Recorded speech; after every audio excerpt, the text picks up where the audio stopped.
സ്നേഹവന്ദനങ്ങൾ പ്രിയമുള്ളവരെ, എൻ്റെ കഥയുടെ പുതിയൊരു എപ്പിസോഡിലേക്ക് എല്ലാ മാന്യപ്രേക്ഷകരെയും സ്വാഗതം ചെയ്യുകയാണ്. അനുഗ്രഹിക്കപ്പെട്ട ഒരു ജീവിതാനുഭവമാണ് നാം ഇന്ന് കേൾക്കാൻ പോകുന്നത്. വളരെ പ്രാർത്ഥനയോടുകൂടെ നമുക്ക് ദൈവസന്നിധിയിലായിരിക്കാം. നമ്മളോടൊപ്പം ഒരു അനുഗ്രഹിക്കപ്പെട്ട സാക്ഷ്യവുമായിട്ട് പ്രിയ പ്രശാന്ത് പാസ്റ്റർ ജോയിൻ ചെയ്തിട്ടുണ്ട്. സാക്ഷ്യത്തിലേക്ക് കടക്കുന്നതിന് മുമ്പ് ഇന്നത്തെ ശുശ്രൂഷയുടെ അനുഗ്രഹത്തിന് വേണ്ടി നമുക്ക് ചുരുക്കമായിട്ട് പ്രാർത്ഥിക്കാം. ഞങ്ങളെ അതിവാത്സല്യമായി സ്നേഹിക്കുന്ന ഞങ്ങളുടെ ദൈവമേ, സ്വർഗീയ പിതാവേ, അനുഗ്രഹിക്കപ്പെട്ട ഈ നല്ല സമയത്തിനായി ഞങ്ങൾ അങ്ങ് സ്തുതിക്കുന്നു. നിൻ്റെ സന്നിധിയിലേക്ക് അടുത്തിരുവാൻ നിൽക്കണം. ഒരു അവസരം കൊണ്ട് ഞങ്ങൾക്ക് നൽകിയതിനായി സ്തോത്രം. കർത്താവ്, ഈ ശുശ്രൂഷ അവിടുന്ന് അനുഗ്രഹിക്കണം, സഹായിക്കണം. ഞങ്ങളുടെ കുറവശങ്ങളെ ക്ഷമിക്കണം. ദൈവമഹത്വം വെളിപ്പെടണം. കർത്താവെ, പ്രത്യേകമായി ഞങ്ങളുടെ നടുവിലേക്ക് അയച്ചിരിക്കുന്ന അവിടുത്തെ ദാസനായി ഞങ്ങൾ സ്തോത്രം ചെയ്യുന്നു. അവിടുത്തെ ആണിപ്പാടുള്ള കരങ്ങളിൽ വെച്ച് ഞങ്ങൾക്കായി ഇന്ന് ഉപയോഗിക്കണം. ഞങ്ങളുടെ സിസ്റ്റർ നെറ്റ്വർക്ക് എല്ലാം കരങ്ങളിലേക്ക് ഏൽപ്പിച്ച് പ്രാർത്ഥിക്കുന്നു. ലോകത്തിൻ്റെ വിവിധ ഭാഗത്തുനിന്ന് ഈ ശുശ്രൂഷയിൽ അറ്റൻഡ് ചെയ്യുന്ന, ഈ വീഡിയോ കാണുന്ന ഓരോ ദൈവമക്കളെ അവിടുന്ന് അനുഗ്രഹിച്ചാട്ട് വൻ കാര്യങ്ങൾ നീ ചെയ്യാൻ പോകുന്നതുകൊണ്ട് സ്തോത്രം. സകലമാന മുഖത്തോടത്തേക്ക് തരുന്നു. യേശു മൂലം ഞങ്ങൾ താഴ്മയായി ചോദിക്കുന്നു, കേൾക്കുമാറാകണമേ. ആമേൻ, ആമേൻ, ആമേൻ. ഞാൻ ആരംഭത്തിൽ തന്നെ ഓർപ്പിച്ചതുപോലെ വളരെ അനുഗ്രഹിക്കപ്പെട്ട ഒരു ജീവിതാനുഭവമാണ് നമ്മൾ കേൾക്കാൻ പോകുന്നത്. ട്രിവാൻഡ്രം സ്വദേശിയാകുന്ന പാസ്റ്റർ പ്രശാന്ത് നമ്മളോടൊപ്പം ജോയിൻ ചെയ്തിട്ടുണ്ട്. വളരെ സ്നേഹത്തോടു കൂടെ, ആദരവോടുകൂടെ പ്രിയ കർത്താവിൻ്റെ ദാസനെ വെൽക്കം ചെയ്യണം. Welcome pastor. Praise Lord. Praise Lord. സുഖമായിരിക്കുന്ന പാസ്റ്ററെ? സന്തോഷമാണ്. ഞങ്ങളുടെ ബോംബെയിലുണ്ടല്ലേ? അതെ അതെ അതെ. ശരി. കാൽവറി അസംബ്ലി ഓഫ് ഗോഡിന്റെ 3 ദിവസത്തെ മീറ്റിംഗ് ആയിരുന്നു. ഓക്കെ. നമ്മുടെ ന്യൂ ബോംബെയിലുള്ള ചർച്ചാണോ അതോ? സ്ഥലത്തിന്റെ പേര് എനിക്ക് കറക്റ്റ് ആയിരിക്കും. ശരി, എനിക്കൊന്നൊരു തമിഴ് പാസ്റ്ററൊക്കെ ഉള്ള ഒരു അതെ ചർച്ച. അതെ അതെ, കാൽവറി അസംബ്ലി ഓഫ് ഗോഡിന്റെ. എനിക്ക് തോന്നുന്നു ആ വീഡിയോ കണ്ടിട്ടുണ്ട് തോന്നുന്നു. ആ ചർച്ചിൻ്റെ എന്തോ പ്രോഗ്രാം ഞാൻ കണ്ടിട്ടുണ്ട് തോന്നുന്നു. എനിവേ, സന്തോഷമുണ്ട്. അലൻ ബ്രദറാണ് നമുക്ക് പ്രിയ പാസ്റ്ററുമായിട്ട് കണക്ട് ചെയ്ത് തന്നത്. ഞാൻ പ്രതീക്ഷിച്ചിരുന്നു പാസ്റ്റർ ഈ സൺഡേയിൽ നമ്മുടെ ചർച്ചിൽ വരാൻ ഒക്കുമെങ്കിൽ അനുഗ്രഹമായിരുന്നു ചിന്തിച്ചിരുന്നു. എന്നാൽ പാസ്റ്ററുടെ ഫുൾ 3 ദിവസം ആ ചർച്ചയിൽ തന്നെ മീറ്റിംഗ് ആയിരുന്നത് കൊണ്ട് അവകാശം കിട്ടിയില്ല. അലൻ ബ്രദർ നമ്മുടെ ചർച്ചിലെ മെമ്പറാണ്. അനുഗ്രഹിക്കപ്പെട്ട ഒരു കുടുംബമാണ്. ആസാദി ചാനൽ അലൻ ബ്രദറിനോട് ഒത്തിരി കടപ്പെട്ടിരിക്കുന്നു. കാരണം നമ്മുടെ ഈ ഒരു സൂമിലൂടെ നമ്മൾ ഈ റെക്കോർഡിങ് തുടങ്ങിയ സമയം മുതൽ നമ്മൾ അലൻ ബ്രദറിൻ്റെ സൂമാണ് ഉപയോഗിക്കുന്നത്. ഞാൻ ഇന്ന് രാവിലെ ഇപ്പോൾ അലൻ ബ്രദറിനോട് പറഞ്ഞു, അലൻ ബ്രദറിൻ്റെ സൂം തന്നെയാണ് നമ്മൾ ഉപയോഗിക്കുന്നത്, കൊണ്ട് ഐ ഡി ഒന്നും ഇട്ടു തരേണ്ട ആവശ്യമില്ലല്ലോ. പാസ്റ്റർ താമസിക്കുന്ന അലൻ ബ്രദറിൻ്റെ വീട്ടിൽ. അപ്പോൾ അലൻ ബ്രദർ എന്നോട് പറഞ്ഞു, പാസ്റ്റർ ഞാനത് മറന്നുപോയെന്ന് പറഞ്ഞു. എൻ്റെ ഐ ഡി ഞാൻ മറന്നുപോയി. കാരണം കഴിഞ്ഞൊരു 3 വർഷത്തിലധികമായിട്ട് അലൻ ബ്രദറിൻ്റെ ഐ ഡി ആ സൂം മീറ്റിംഗ് ഞാൻ ഉപയോഗിച്ചുകൊണ്ടിരിക്കുന്നു. 100 കണക്കിന് സാക്ഷ്യങ്ങൾ, 100 കണക്കിന്, എനിക്കൊരു 1000 പ്രോഗ്രാമെങ്കിലും ഇതിനകത്തൂടെ റെക്കോർഡ് ചെയ്യാൻ ദൈവം സഹായിച്ചു. അലൻ ബ്രദറിനെ ദൈവം ഒത്തിരി അനുഗ്രഹിക്കട്ടെ. അലൻ ബ്രദർ ഇൻഫോസിസിലെ ഒരു സീനിയറാണ്, ബാംഗ്ലൂർ ഇൻഫോസിസിലെ. അതുപോലെ തന്നെ അദ്ദേഹത്തിൻ്റെ വൈഫ് നബാർഡിൻ്റെ AGM-ആണ്. മോൻ ജെഫിൻ്റെ സാക്ഷ്യം നമ്മുടെ ചാനലിൽ നമ്മൾ പറഞ്ഞിട്ടുണ്ട്. യുവ ഫോർ ജീസസിൽ ജെഫ് MIT പഠിക്കുന്നു, ബോസ്റ്റൺ MIT പഠിക്കുന്നു. നന്ദി പറയുന്നു അലൻ ബ്രദറിനോട്. പ്രശാന്ത് പാസ്റ്റർ, അലൻ ബ്രദറുമായിട്ട് നേരത്തെ പരിചയമുണ്ടോ? ഞങ്ങള് ആദ്യമായിട്ട് നമ്മൾ പരിചയപ്പെടുന്നത് ഒരു സൂം മീറ്റിങ്ങിലൂടെ തന്നെയായിരുന്നു ആദ്യമായിട്ട് പരിചയപ്പെടുന്നത്. അന്ന് ഞാൻ UAയിലായിരുന്നു ആയിരിക്കുന്ന സമയത്താണ് ഞാൻ ഒരു സൂം മീറ്റിങ്ങിലൂടെ ദൈവവചനം ശുശ്രൂഷിച്ചുകൊണ്ടിരിക്കുന്ന സമയത്ത് പ്രിയ അലൻ ബ്രദറിനെ പരിചയപ്പെടാനും ദൈവിക ആലോചനകൾ കൈമാറുവാനുള്ള അവസരങ്ങൾ ദൈവം ഒരുക്കി. അങ്ങനെയുള്ള ഒരു പരിചയമാണ് ഇന്ന് ബോംബെ പട്ടണം വരെ കർത്താവിന്റെ നാമത്തെ ഉയർത്തുവാൻ വേണ്ടി ദൈവം എത്തിച്ചത്. പ്രത്യേകിച്ചും അലൻ ബ്രദറും കുടുംബത്തോടുള്ള പ്രത്യേക നന്ദിയെയും കൂടെ ഞാൻ ഈ തരണത്തിൽ രേഖപ്പെടുത്തുകയാണ്. അലൻ ബ്രദറെ ഞങ്ങൾക്കറിയാം, അലൻ ബ്രദറിൻ്റെ ഒരു പ്രത്യേക ആഗ്രഹമാണ് ദൈവദാസന്മാർ അദ്ദേഹത്തിൻ്റെ വീട്ടിൽ വന്ന് താമസിക്കണം. നമ്മുടെ ചർച്ചിലൊക്കെ ആര് ദൈവദാസന്മാർ വന്നാലും അലൻ ബ്രദർ എന്നോട് പറയും, പാസ്റ്റർ ഒരു ദിവസത്തേക്ക് എൻ്റെ വീട്ടിൽ താമസിക്കാൻ വിട്ടുതരണമെന്ന് പറയും. വിശാല ഹൃദയമുള്ള ഒരു അനുഗ്രഹിക്കപ്പെട്ട കുടുംബം. ദൈവത്തിന് സ്തോത്രം. പാസ്റ്റർ ട്രിവാൻഡ്രത്താന്ന് പറഞ്ഞല്ലേ? ട്രിവാൻഡ്രത്ത് എവിടെയാ? ഞാൻ ട്രിവാൻഡ്രത്താണ്. ഇപ്പോൾ മെഡിക്കൽ കോളേജിന്റെ ഭാഗത്താണ് താമസിക്കുന്നത്. Church ministry IPC Abana city ചർച്ചാണ്, മെഡിക്കൽ കോളേജിലാണ് ചർച്ച്. ദൈവത്തിന് സ്തോത്രം, ദൈവത്തിന് സ്തോത്രം. എന്നാൽ ഞാൻ 1-2 ഫോട്ടോ ഒക്കെ കണ്ടു. പഴയ ജീവിതം, നമ്മുടെ ഇന്ത്യൻ സംസ്കാരത്തിൻ്റെ ഭാഷയെ പറഞ്ഞാൽ പൂർവാശ്രമം അല്ലേ? അതെ അതെ, ചെണ്ടയൊക്കെ കൊട്ടിക്കൊണ്ട് നിൽക്കുന്ന കണ്ടു. അതെ അതെ അതെ അതെ. അപ്പോൾ അങ്ങനെ ഒരു പശ്ചാത്തലമൊക്കെ ആയിരുന്നോ? ക്ഷേത്രത്തിലോട്ട് ചെണ്ട കൊട്ടുകാരനായിരുന്നു. ക്ഷേത്രത്തിലെ ചെണ്ടകൊട്ടുകാരനായിരുന്നു. പക്ഷേ ഇന്ന് ട്രിവാൻഡ്രത്ത് IPC സഭയോടുള്ള ബന്ധത്തിൽ കർത്താവിൻ്റെ വേലയിലായിരിക്കുന്നു. ആമേൻ. ഒരു Yes. വലിയ മാറ്റം ജീവിതത്തിലുണ്ടായി അല്ലേ? ഒത്തിരി മാറ്റങ്ങൾ ദൈവം എനിക്ക് ഒരുക്കി. അതെ. എന്നോട് അലൻ ബ്രദർ പറഞ്ഞു 2 പാർട്ടായിട്ട് വേണം ഈ സാക്ഷ്യം നടത്താൻ, അതുപോലെ സാക്ഷ്യം ഉണ്ടെന്ന്. അതുകൊണ്ട് ഇനി ഞാൻ ചോദ്യം പറച്ചിലൊന്നുമില്ല. ജസ്റ്റ് കുടുംബത്തെക്കുറിച്ചും ജനിച്ചു വളർന്ന ദേശത്തെക്കുറിച്ചും മാതാപിതാക്കളെക്കുറിച്ചും ഒക്കെ ഒന്ന് പറഞ്ഞാൽ പ്രേക്ഷകർക്കൊന്ന് പരിചയപ്പെട്ട ശേഷം സാക്ഷ്യങ്ങൾ പറയാം കേട്ടോ. ഇനി ഒട്ടും സമയം നഷ്ടപ്പെടുത്താതെ ഓക്കെ. കണ്ടിന്യൂ ചെയ്യും. കർത്താവിന്റെ അഭിഷേക്തൻ അഭിസംബോധന ചെയ്ത് പറഞ്ഞതുപോലെ എന്റെ പേര് പ്രശാന്ത് എന്നാണ്. തിരുവനന്തപുരം മെഡിക്കൽ കോളേജിന്റെ ഭാഗത്താണ് ഞാൻ താമസിക്കുന്നത്. IPC അബാന സിറ്റി ചർച്ചോട് ബന്ധപ്പെട്ട് ചർച്ച് മെഡിക്കൽ കോളേജിലായിരിക്കുന്നു. എനിക്ക് ഭാര്യയും 7 വയസ്സ് പ്രായമുള്ള ഒരു പെൺകുഞ്ഞുണ്ട്, 2 സഹോദരങ്ങൾ, മാതാവുണ്ട്. പഠിച്ചുകൊണ്ടിരിക്കുന്ന സമയത്ത് തന്നെ എൻ്റെ അപ്പൻ ലോകത്ത് നിന്ന് മാറ്റപ്പെടുവാൻ ഇടയായി തീർന്നു. ഇതാണ് എൻ്റെ ഫാമിലി ബാക്ക്ഗ്രൗണ്ട് എന്ന് പറയുന്നത്. ശരി പാസ്റ്റർ. വ്യക്തമായിട്ടും സാക്ഷിയിലൂടെ ഞാൻ ബാക്കി കാര്യങ്ങൾ. അതെ അതെ പാസ്റ്റർ പറഞ്ഞു, ഞാൻ കേൾക്കാൻ റെഡിയാണ്. ഞാൻ പറഞ്ഞല്ലോ സമയങ്ങൾ ഒത്തിരി വേണ്ടത് കൊണ്ട് എല്ലാ കാര്യങ്ങളും കേൾക്കണം. പാസ്റ്റർക്ക് കണ്ടിന്യൂ ചെയ്യാം. ഓക്കെ, ദൈവം സഹായിക്കട്ടെ. വേഗത്തിലേക്ക് ദൈവം എന്നെ ഫലമേൽപ്പിച്ചിരിക്കുന്ന ശുശ്രൂഷയിലേക്ക് ഞാൻ പ്രവേശിക്കുകയാണ്. എന്നെ പരിചയപ്പെടുത്തുക അല്ലെങ്കിൽ എൻ്റെ സാക്ഷ്യം പറയുക എന്നുള്ളൊരു കർത്തവ്യമാണ് സ്വർഗം ഇന്ന് എനിക്ക് വേണ്ടി ഈ സൂം പ്ലാറ്റ്ഫോമിലൂടെ, ഈ യൂട്യൂബ് ചാനലിലൂടെ ദൈവം എനിക്ക് അവസരം ഒരുക്കി തന്ന പ്രിയ ദൈവദാസനുള്ള പ്രത്യേക നന്ദി ഈ തരുണത്തിൽ രേഖപ്പെടുത്തുകയാണ്. വിശേഷാൽ ആസാദി TVയോടുള്ള പ്രത്യേക നന്ദിയെ കൂടെ ഞാൻ ഈ തരുണത്തിൽ രേഖപ്പെടുത്തുന്നു. അനേകർക്ക് തകർന്നു കിടക്കുന്ന ഹൃദയങ്ങൾക്ക് ഏറ്റവും അധികം ആശ്വാസം പകരുന്ന ഓരോ അനുഭവ സാക്ഷ്യങ്ങൾ ഈ ചാനലിലൂടെ ടെലികാസ്റ്റ് ചെയ്ത വിധങ്ങളെ ഓർത്ത് ഞാൻ ദൈവത്തെ സ്തുതിക്കുകയാണ്. നമുക്കൊരു പാട്ട് മറ്റൊരു പാട്ട് കൊണ്ട് നമുക്ക് കണ്ടിക്കാം, ഒരു പ്രസംഗം മറ്റൊരു പ്രസംഗം കൊണ്ട് കണ്ടിക്കാം. പക്ഷെ ഒരു അനുഭവം മറ്റൊരു അനുഭവം കൊണ്ട് കണ്ടിക്കുവാൻ കഴിയത്തില്ല. അതുകൊണ്ട് എന്റെ സാക്ഷിയിലേക്ക് ഞാൻ പ്രവേശിക്കുകയാണ്.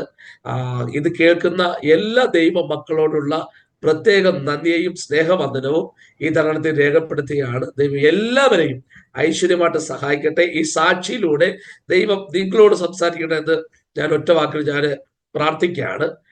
കർത്താവിന്റെ അഭിഷേകത്തിനോട് ഞാൻ പറഞ്ഞതുപോലെ എൻ്റെ പേര് പ്രശാന്ത് എന്നാണ്. ഞാൻ ഇപ്പോൾ ആയിരിക്കുന്നത് മെഡിക്കൽ കോളേജിലാണ്. പക്ഷേ ഞാൻ ജനിച്ചു വളർത്തപ്പെട്ട സ്ഥലം എന്ന് പറയുന്നത് നമുക്കറിയാം, കേരളത്തിനകത്ത് 14 ജില്ലകളുണ്ട്.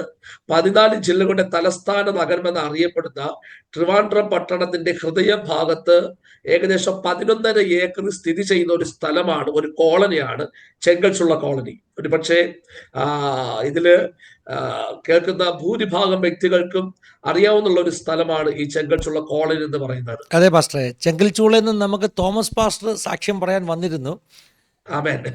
തോമസ് പാസ്റ്റർ പരിചയമുണ്ടല്ലോ അല്ലേ? അതെ അതെ അതെ. ഞാന് ചെങ്കൽച്ചുള്ളയെ കുറിച്ച് ഒരു അവസ്ഥ പറയാം. ദീർഘവർഷങ്ങൾക്ക് മുമ്പ് പട്ടാപ്പകല് പോലും പോലീസുകാരന്മാർ കയറുവാൻ ഭയന്ന് നിറച്ച ഒരു സ്ഥലമായിരുന്നു ചെങ്കൽച്ചുള്ള കോളനി എന്ന് പറയുന്നത്. ഒന്നുകൂടെ പറഞ്ഞു കഴിഞ്ഞാൽ, പോലീസിന്റെ ഒരു 3-ാം മുറകൾക്കും ചെങ്കൽച്ചുള്ളയുടെ അവസ്ഥകൾക്ക് മാറ്റം വരുത്തുവാൻ കഴിഞ്ഞിട്ടില്ല. കോടതിയുടെ ഒരു നിയമത്തിനും ചെങ്കൽച്ചുള്ളയുടെ അവസ്ഥകൾക്ക് മാറ്റം വരുത്തുവാൻ കഴിഞ്ഞിട്ടില്ല. സന്ധ്യസമയമാകുമ്പോൾ മദ്യത്തിന്റെയും മയക്കുമരുന്നിന്റെയും ലഹരി പിടിച്ച് അങ്ങോട്ടും ഇങ്ങോട്ടും തമ്മിത്തല്ലുകയും കടാരകളും വാളുകളും കൂട്ടിമുട്ടുന്ന ഭയാനകമായിരിക്കുന്ന ശബ്ദം മാത്രം മുഴങ്ങി നിന്നിരുന്ന ഒരു കാലഘട്ടം ചെങ്കൽച്ചുള്ള കോളനിക്കകത്തുണ്ടായിരുന്നു. എന്തിനു പറയാൻ, മാറത്തടിച്ച് നിലവിളിക്കുന്ന മാതാപിതാക്കന്മാരുടെ ചെങ്കൽച്ചുള്ള. ഈ ചെങ്കൽച്ചുള്ളയെ നോക്കി സമൂഹം ഒക്കെയും ഒരേ ശബ്ദത്തോടെ പറഞ്ഞൊരു കാര്യമുണ്ട്: ഒരിക്കലും ചെങ്കൽച്ചുള്ള കോളനിയിൽ തലമുറകൾ നന്നാവത്തില്ല. ഇത് സമൂഹത്തിന്റെ മുമ്പിൽ ഹല്ലേലൂയ ഹൃദയത്തിനകത്ത് ഉറച്ച ഒരു കാര്യമാണ്. ചെങ്കൽച്ചുള്ള കോളനിയിലുള്ള തലമുറകൾ നന്നാവത്തില്ല. എന്നാൽ കഴിഞ്ഞ ദീർഘവർഷങ്ങൾക്ക് മുമ്പ് പാവപ്പെട്ട സുവിശേഷകന്മാർ ലഘുലേഖയും അതുപോലെ തന്നെ ദൈവവചനങ്ങളും തെരുക്കോടുകളിലൂടെ കയറിയിറങ്ങി ഓരോ ഭവനങ്ങളിലും ട്രാക്ട് കൊടുത്തും ദൈവത്തിന്റെ വചനവും പഠിപ്പിക്കാൻ തുടങ്ങിയപ്പോൾ നന്നാവത്തില്ല എന്ന് പറഞ്ഞ് ചെറുപ്പക്കാരന്മാരെല്ലാം കർത്താവായ യേശു ക്രിസ്തുവിനെ കണ്ടുമുട്ടുവാൻ ഇടയായി തീർന്നു. ഞാൻ ആവേശത്തോടെ പറയാം, ഇന്ന് സന്ധ്യസമയത്താണ് ദൈവദാസനെ നിങ്ങൾ ഈ ചെങ്കൽച്ചുള്ളയുടെ തെരുവീതിലൂടെ നടക്കുന്നതെങ്കിൽ മദ്യത്തിന്റെ ലഹരി പിടിച്ച് കടാരകളും വാളുകളും കൂട്ടിമുട്ടുന്ന ശബ്ദമല്ല മുഴങ്ങുന്നത്.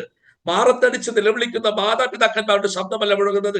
നേരെ മറിച്ച് ഓരോ ഭവനത്തിന്റെ അകത്തളങ്ങളിലും തമ്പേറടിച്ചും കരങ്ങൾ കൂട്ടിയടിച്ച് ദൈവത്തിനെ ആരാധിക്കുന്ന ഒരു കൂട്ടത്തെ ചെങ്കച്ചുള്ള കോളനിക്കകത്ത് നിന്നും സ്വർഗം എഴുന്നേൽപ്പിക്കുവാനിടയായി തീർന്നു. ഹല്ലേലൂയ. അതിലെനിക്ക് വളരെയധികം എനിക്ക് അഭിമാനമുണ്ട്. കാരണം മറ്റൊരു കോളനികളിലും ഇല്ലാത്ത ഒരു അഭിമാനമായിട്ട് ഞാൻ കാണുകയാണ്. എല്ലാ സന്ധ്യ സമയമാകുമ്പോഴും അതിൽ ഓരോ ഭവനത്തിനകത്തളങ്ങളിലും ഓരോ കുടുംബ പ്രാർത്ഥനകളും ദൈവത്തിന് ആരാധിക്കുന്നത് സ്തുതിക്കുന്നതായിട്ട് ഇന്ന് ആ ചെങ്കച്ചുള്ള കോളനി ദൈവം മാറ്റുവാനിടയായി തീർന്നു. അത് യഥാർത്ഥമാകുന്ന സുവിശേഷത്തിന് മാത്രമേ അത് കഴിഞ്ഞിട്ടുള്ളൂ.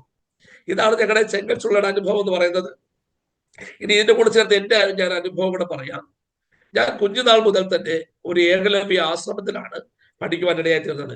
ഇനി ഏകലവ്യ ആശ്രമം എന്ന് പറയുമ്പോൾ നമുക്കറിയാം, അവിടെ ബൈബിളൊന്നുമല്ല പഠിപ്പിക്കുന്നത്. ബൈബിളിന് വിരുദ്ധമായിട്ടുള്ള വിഗ്രഹങ്ങളെ ആരാധിക്കുന്നതിനെ കുറിച്ചും വിഗ്രഹങ്ങളെ സേവിക്കുന്നതിനെ കുറിച്ചാണ് പഠിക്കുവാനിടയായി തീർന്നത്. ഞാൻ ആ ക്ഷേത്രഘടത്തിലായിരിക്കുന്ന സമയത്ത് എനിക്ക് പ്രഭാതം കൃത്യം 3 മണിക്ക് എഴുന്നേൽക്കണം. ഞാനും എന്റെ ജ്യേഷ്ഠനും അവിടെ പഠിച്ചിരുന്നു. കൃത്യം 4:50 ക്ഷേത്രത്തിന്റെ നട തുറക്കുന്നതിന് മുമ്പേ അവിടുത്തെ പൂജയ്ക്കുള്ള ക്രമീകരണം എല്ലാം ചെയ്തു കൊടുത്ത് അവിടുത്തെ ഭജനപ്പാട്ടിനൊക്കെയും നേതൃത്വം കൊടുത്തുകൊണ്ടിരുന്ന ഒരു വ്യക്തിയായിരുന്നു. ആ ക്ഷേത്രഘടത്തിലായിരിക്കുന്ന സമയത്ത് എന്റെ ഹൃദയത്തിനകത്ത് ഒരു വലിയൊരു ആഗ്രഹമുണ്ടായി. ആഗ്രഹം എന്ന് പറയുന്നത് എനിക്കൊരു ചെണ്ട കൊണ്ട് പഠിക്കണമെന്നുള്ളൊരു താല്പര്യം എന്റെ ഹൃദയത്തിനകത്തുണ്ടായി. അങ്ങനെ ഏകദേശം 48 മണിക്കൂറോളം ഹിൻഡസ് ബുക്കിന് വേണ്ടി ചെണ്ട കൊട്ടി പേർ ചേർക്കപ്പെട്ട JK സതീഷ് അവർ, പനമണ്ണൻ മനോഹരനാശാൻ, ഗുരുവായൂർ കണ്ണനാശാൻ, കലാമണ്ഡലം രതീഷാശാൻ, ഇങ്ങനെ പ്രശസ്തരായ വ്യക്തികളുടെ കീഴിൽ ഞാൻ ചെണ്ട അഭ്യസിക്കുവാൻ ഇടയായി തീർന്നു.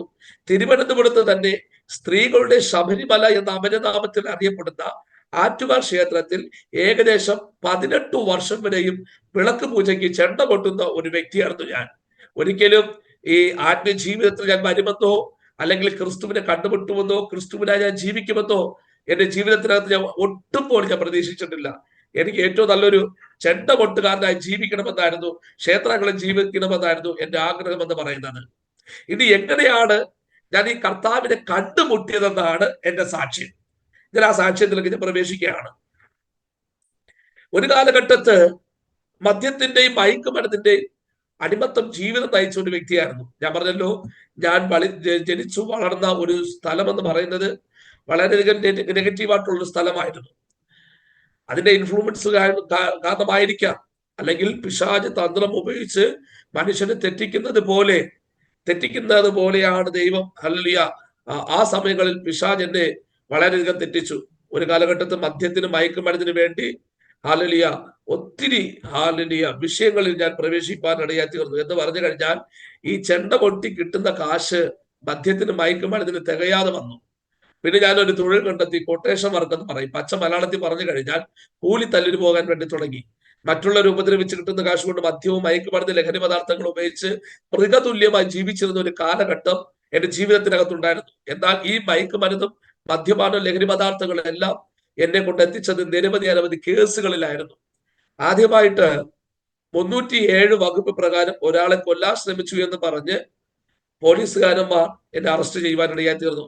അറസ്റ്റ് ചെയ്തു തിരുവനന്തപുരത്തുള്ള അട്ടക്കുളങ്ങരയിലുള്ള സബ് ജയിലിൽ എന്നെ കൊണ്ടുപോയി അടച്ചുപൂട്ടുവാനിടയായി തീർന്നു. ഒരുപക്ഷെ ഇന്ന് ആ ജയിൽ അറിയപ്പെടുന്നത് ഒരു സ്ത്രീയുടെ പേരിലാണ്. അതിപ്പോ ഒരു വിമൻസ് ജയിലായിട്ട് മാറി. ആ സ്ത്രീയുടെ പേര് നിങ്ങൾ കഴിഞ്ഞ ദിവസങ്ങളിൽ പത്രമാധ്യമങ്ങളിൽ നിങ്ങൾ കണ്ടു കാണും. ട്രിവാൻഡ്രത്ത് ഈ കാരക്കോണം എന്ന് പറയുന്ന ഒരു സ്ഥലത്ത് ഒരു മർഡർ നടന്നു. ആ സ്ത്രീയുടെ പേരാണ്, നടത്തിയ സ്ത്രീയുടെ പേരാണ് ഗ്രീഷ്മ എന്ന് പറയുന്നത്. അതിന് കുറച്ചുകൂടെ പ്രശസ്തമായത് എല്ലാവർക്കും അറിയാവുന്ന ഒരു വാക്കെന്ന് പറഞ്ഞാൽ കഷായ ഗ്രീഷ്മ എന്നാണ് ഇന്ന് ആ സ്ത്രീയുടെ പേര് അറിയപ്പെടുന്നത്. ആ സ്ത്രീയുടെ പേരിലാണ് ഇന്ന് ആ ജയിൽ അറിയപ്പെടുന്നത്. ഞങ്ങളുടെ ഏരിയ റൂറൽ ജയിലായിരുന്നു. ആദ്യത്തെ എന്റെ പ്രവേശനം അവിടെയായിരുന്നു. പിന്നെ ഈ വെച്ചടി കയറ്റം എന്ന് പറയുന്നത് പോലെ പോലീസ് സ്റ്റേഷൻ, കോടതി മുറികൾ, ജയിലറകൾ ആയിട്ട് എന്റെ ജീവിതം മാറി മറിയുവാൻ ഇടയായിത്തീർന്നു. അങ്ങനെ ഇരിക്കുന്ന സമയത്താണ് 2011 മാർച്ച് മാസം 12-ാം തീയതി ചെങ്കച്ചുള്ള കേന്ദ്രീകരിച്ച് ഒരു കൊലപാതകം നടക്കുവാൻ ഇടയായി തീർന്നു. അങ്ങോട്ടും ഇങ്ങോട്ടും സംഘർഷണത്തിനിടയ്ക്ക് ഉപദ്രവം കിട്ടിയത് കൊണ്ട് ഞങ്ങൾ 6 പ്രതികൾ തിരുവനന്തപുരത്തുള്ള ജനറൽ ഹോസ്പിറ്റലിൽ പോയി അഡ്മിറ്റായി.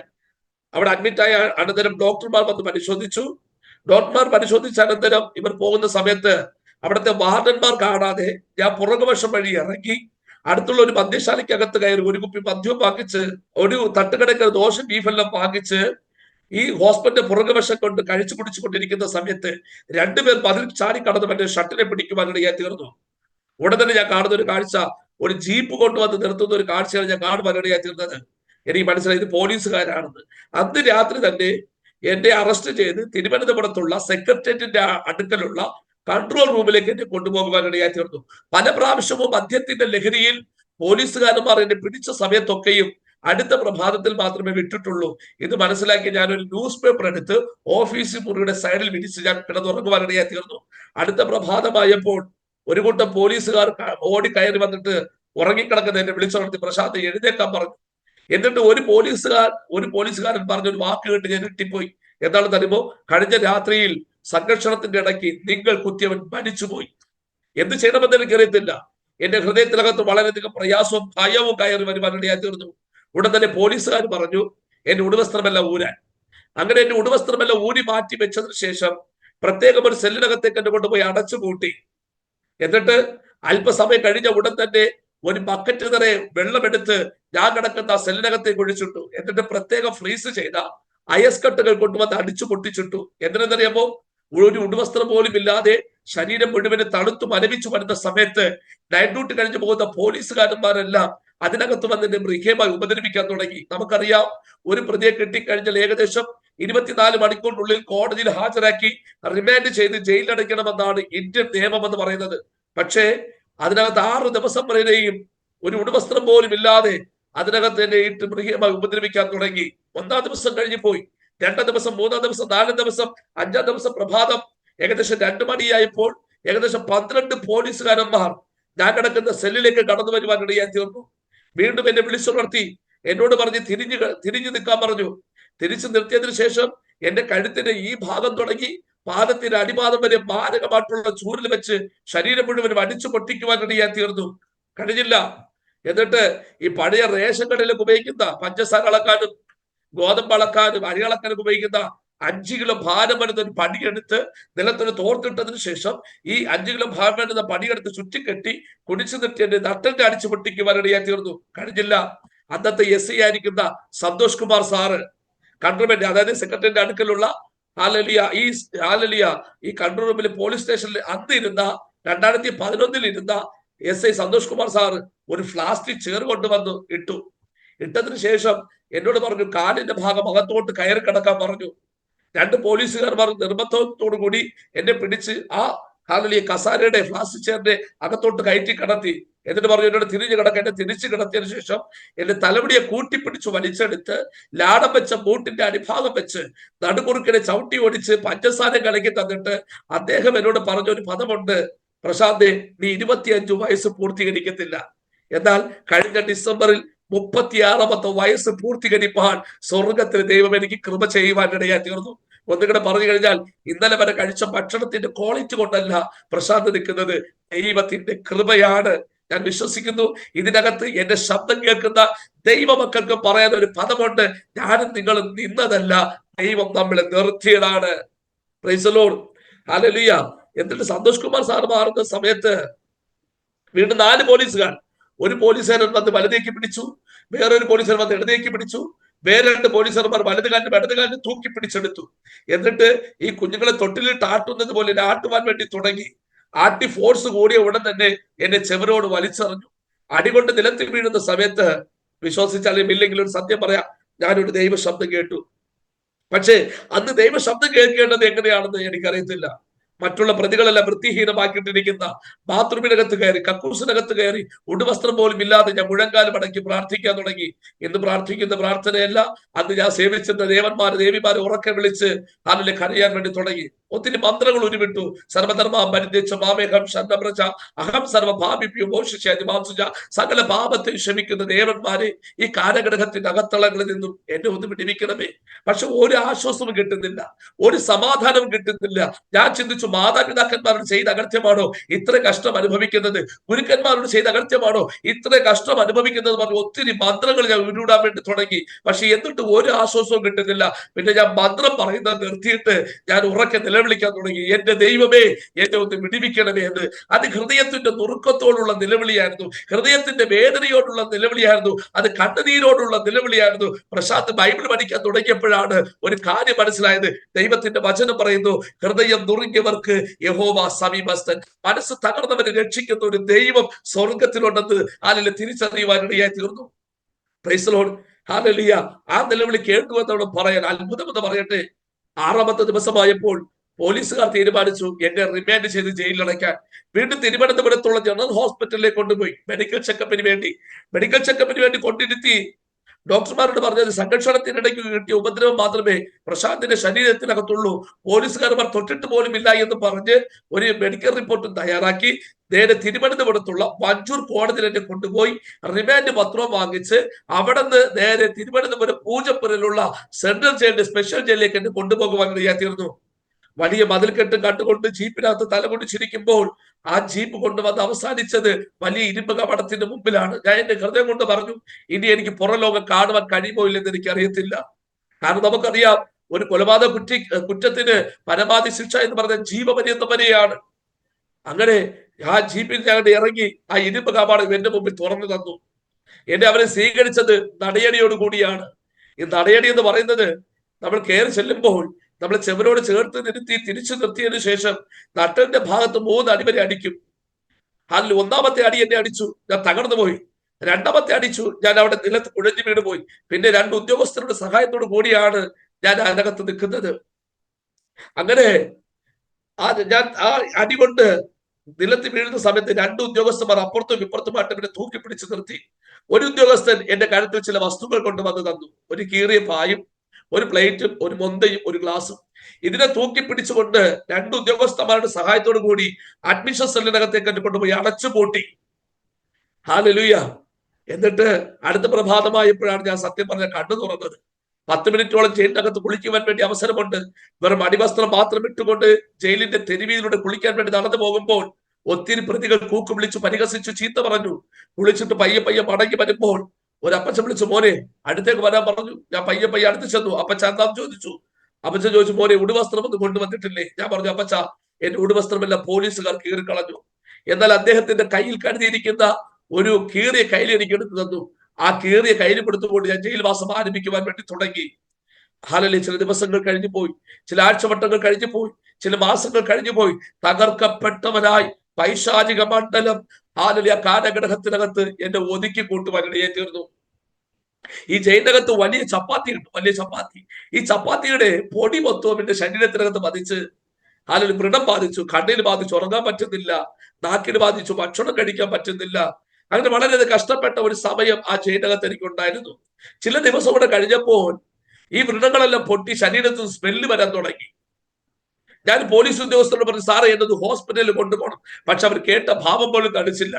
ചില ദിവസം കൂടെ കഴിഞ്ഞപ്പോൾ ഈ വ്രണങ്ങളെല്ലാം പൊട്ടി ഭയങ്കര സ്മെല്ലായിട്ട് മാറാൻ തുടങ്ങി. ഞാൻ കിടന്ന സെല്ലിനകത്ത് മറ്റ് 16ഓളം പ്രതികൾ ഉണ്ടായിരുന്നു.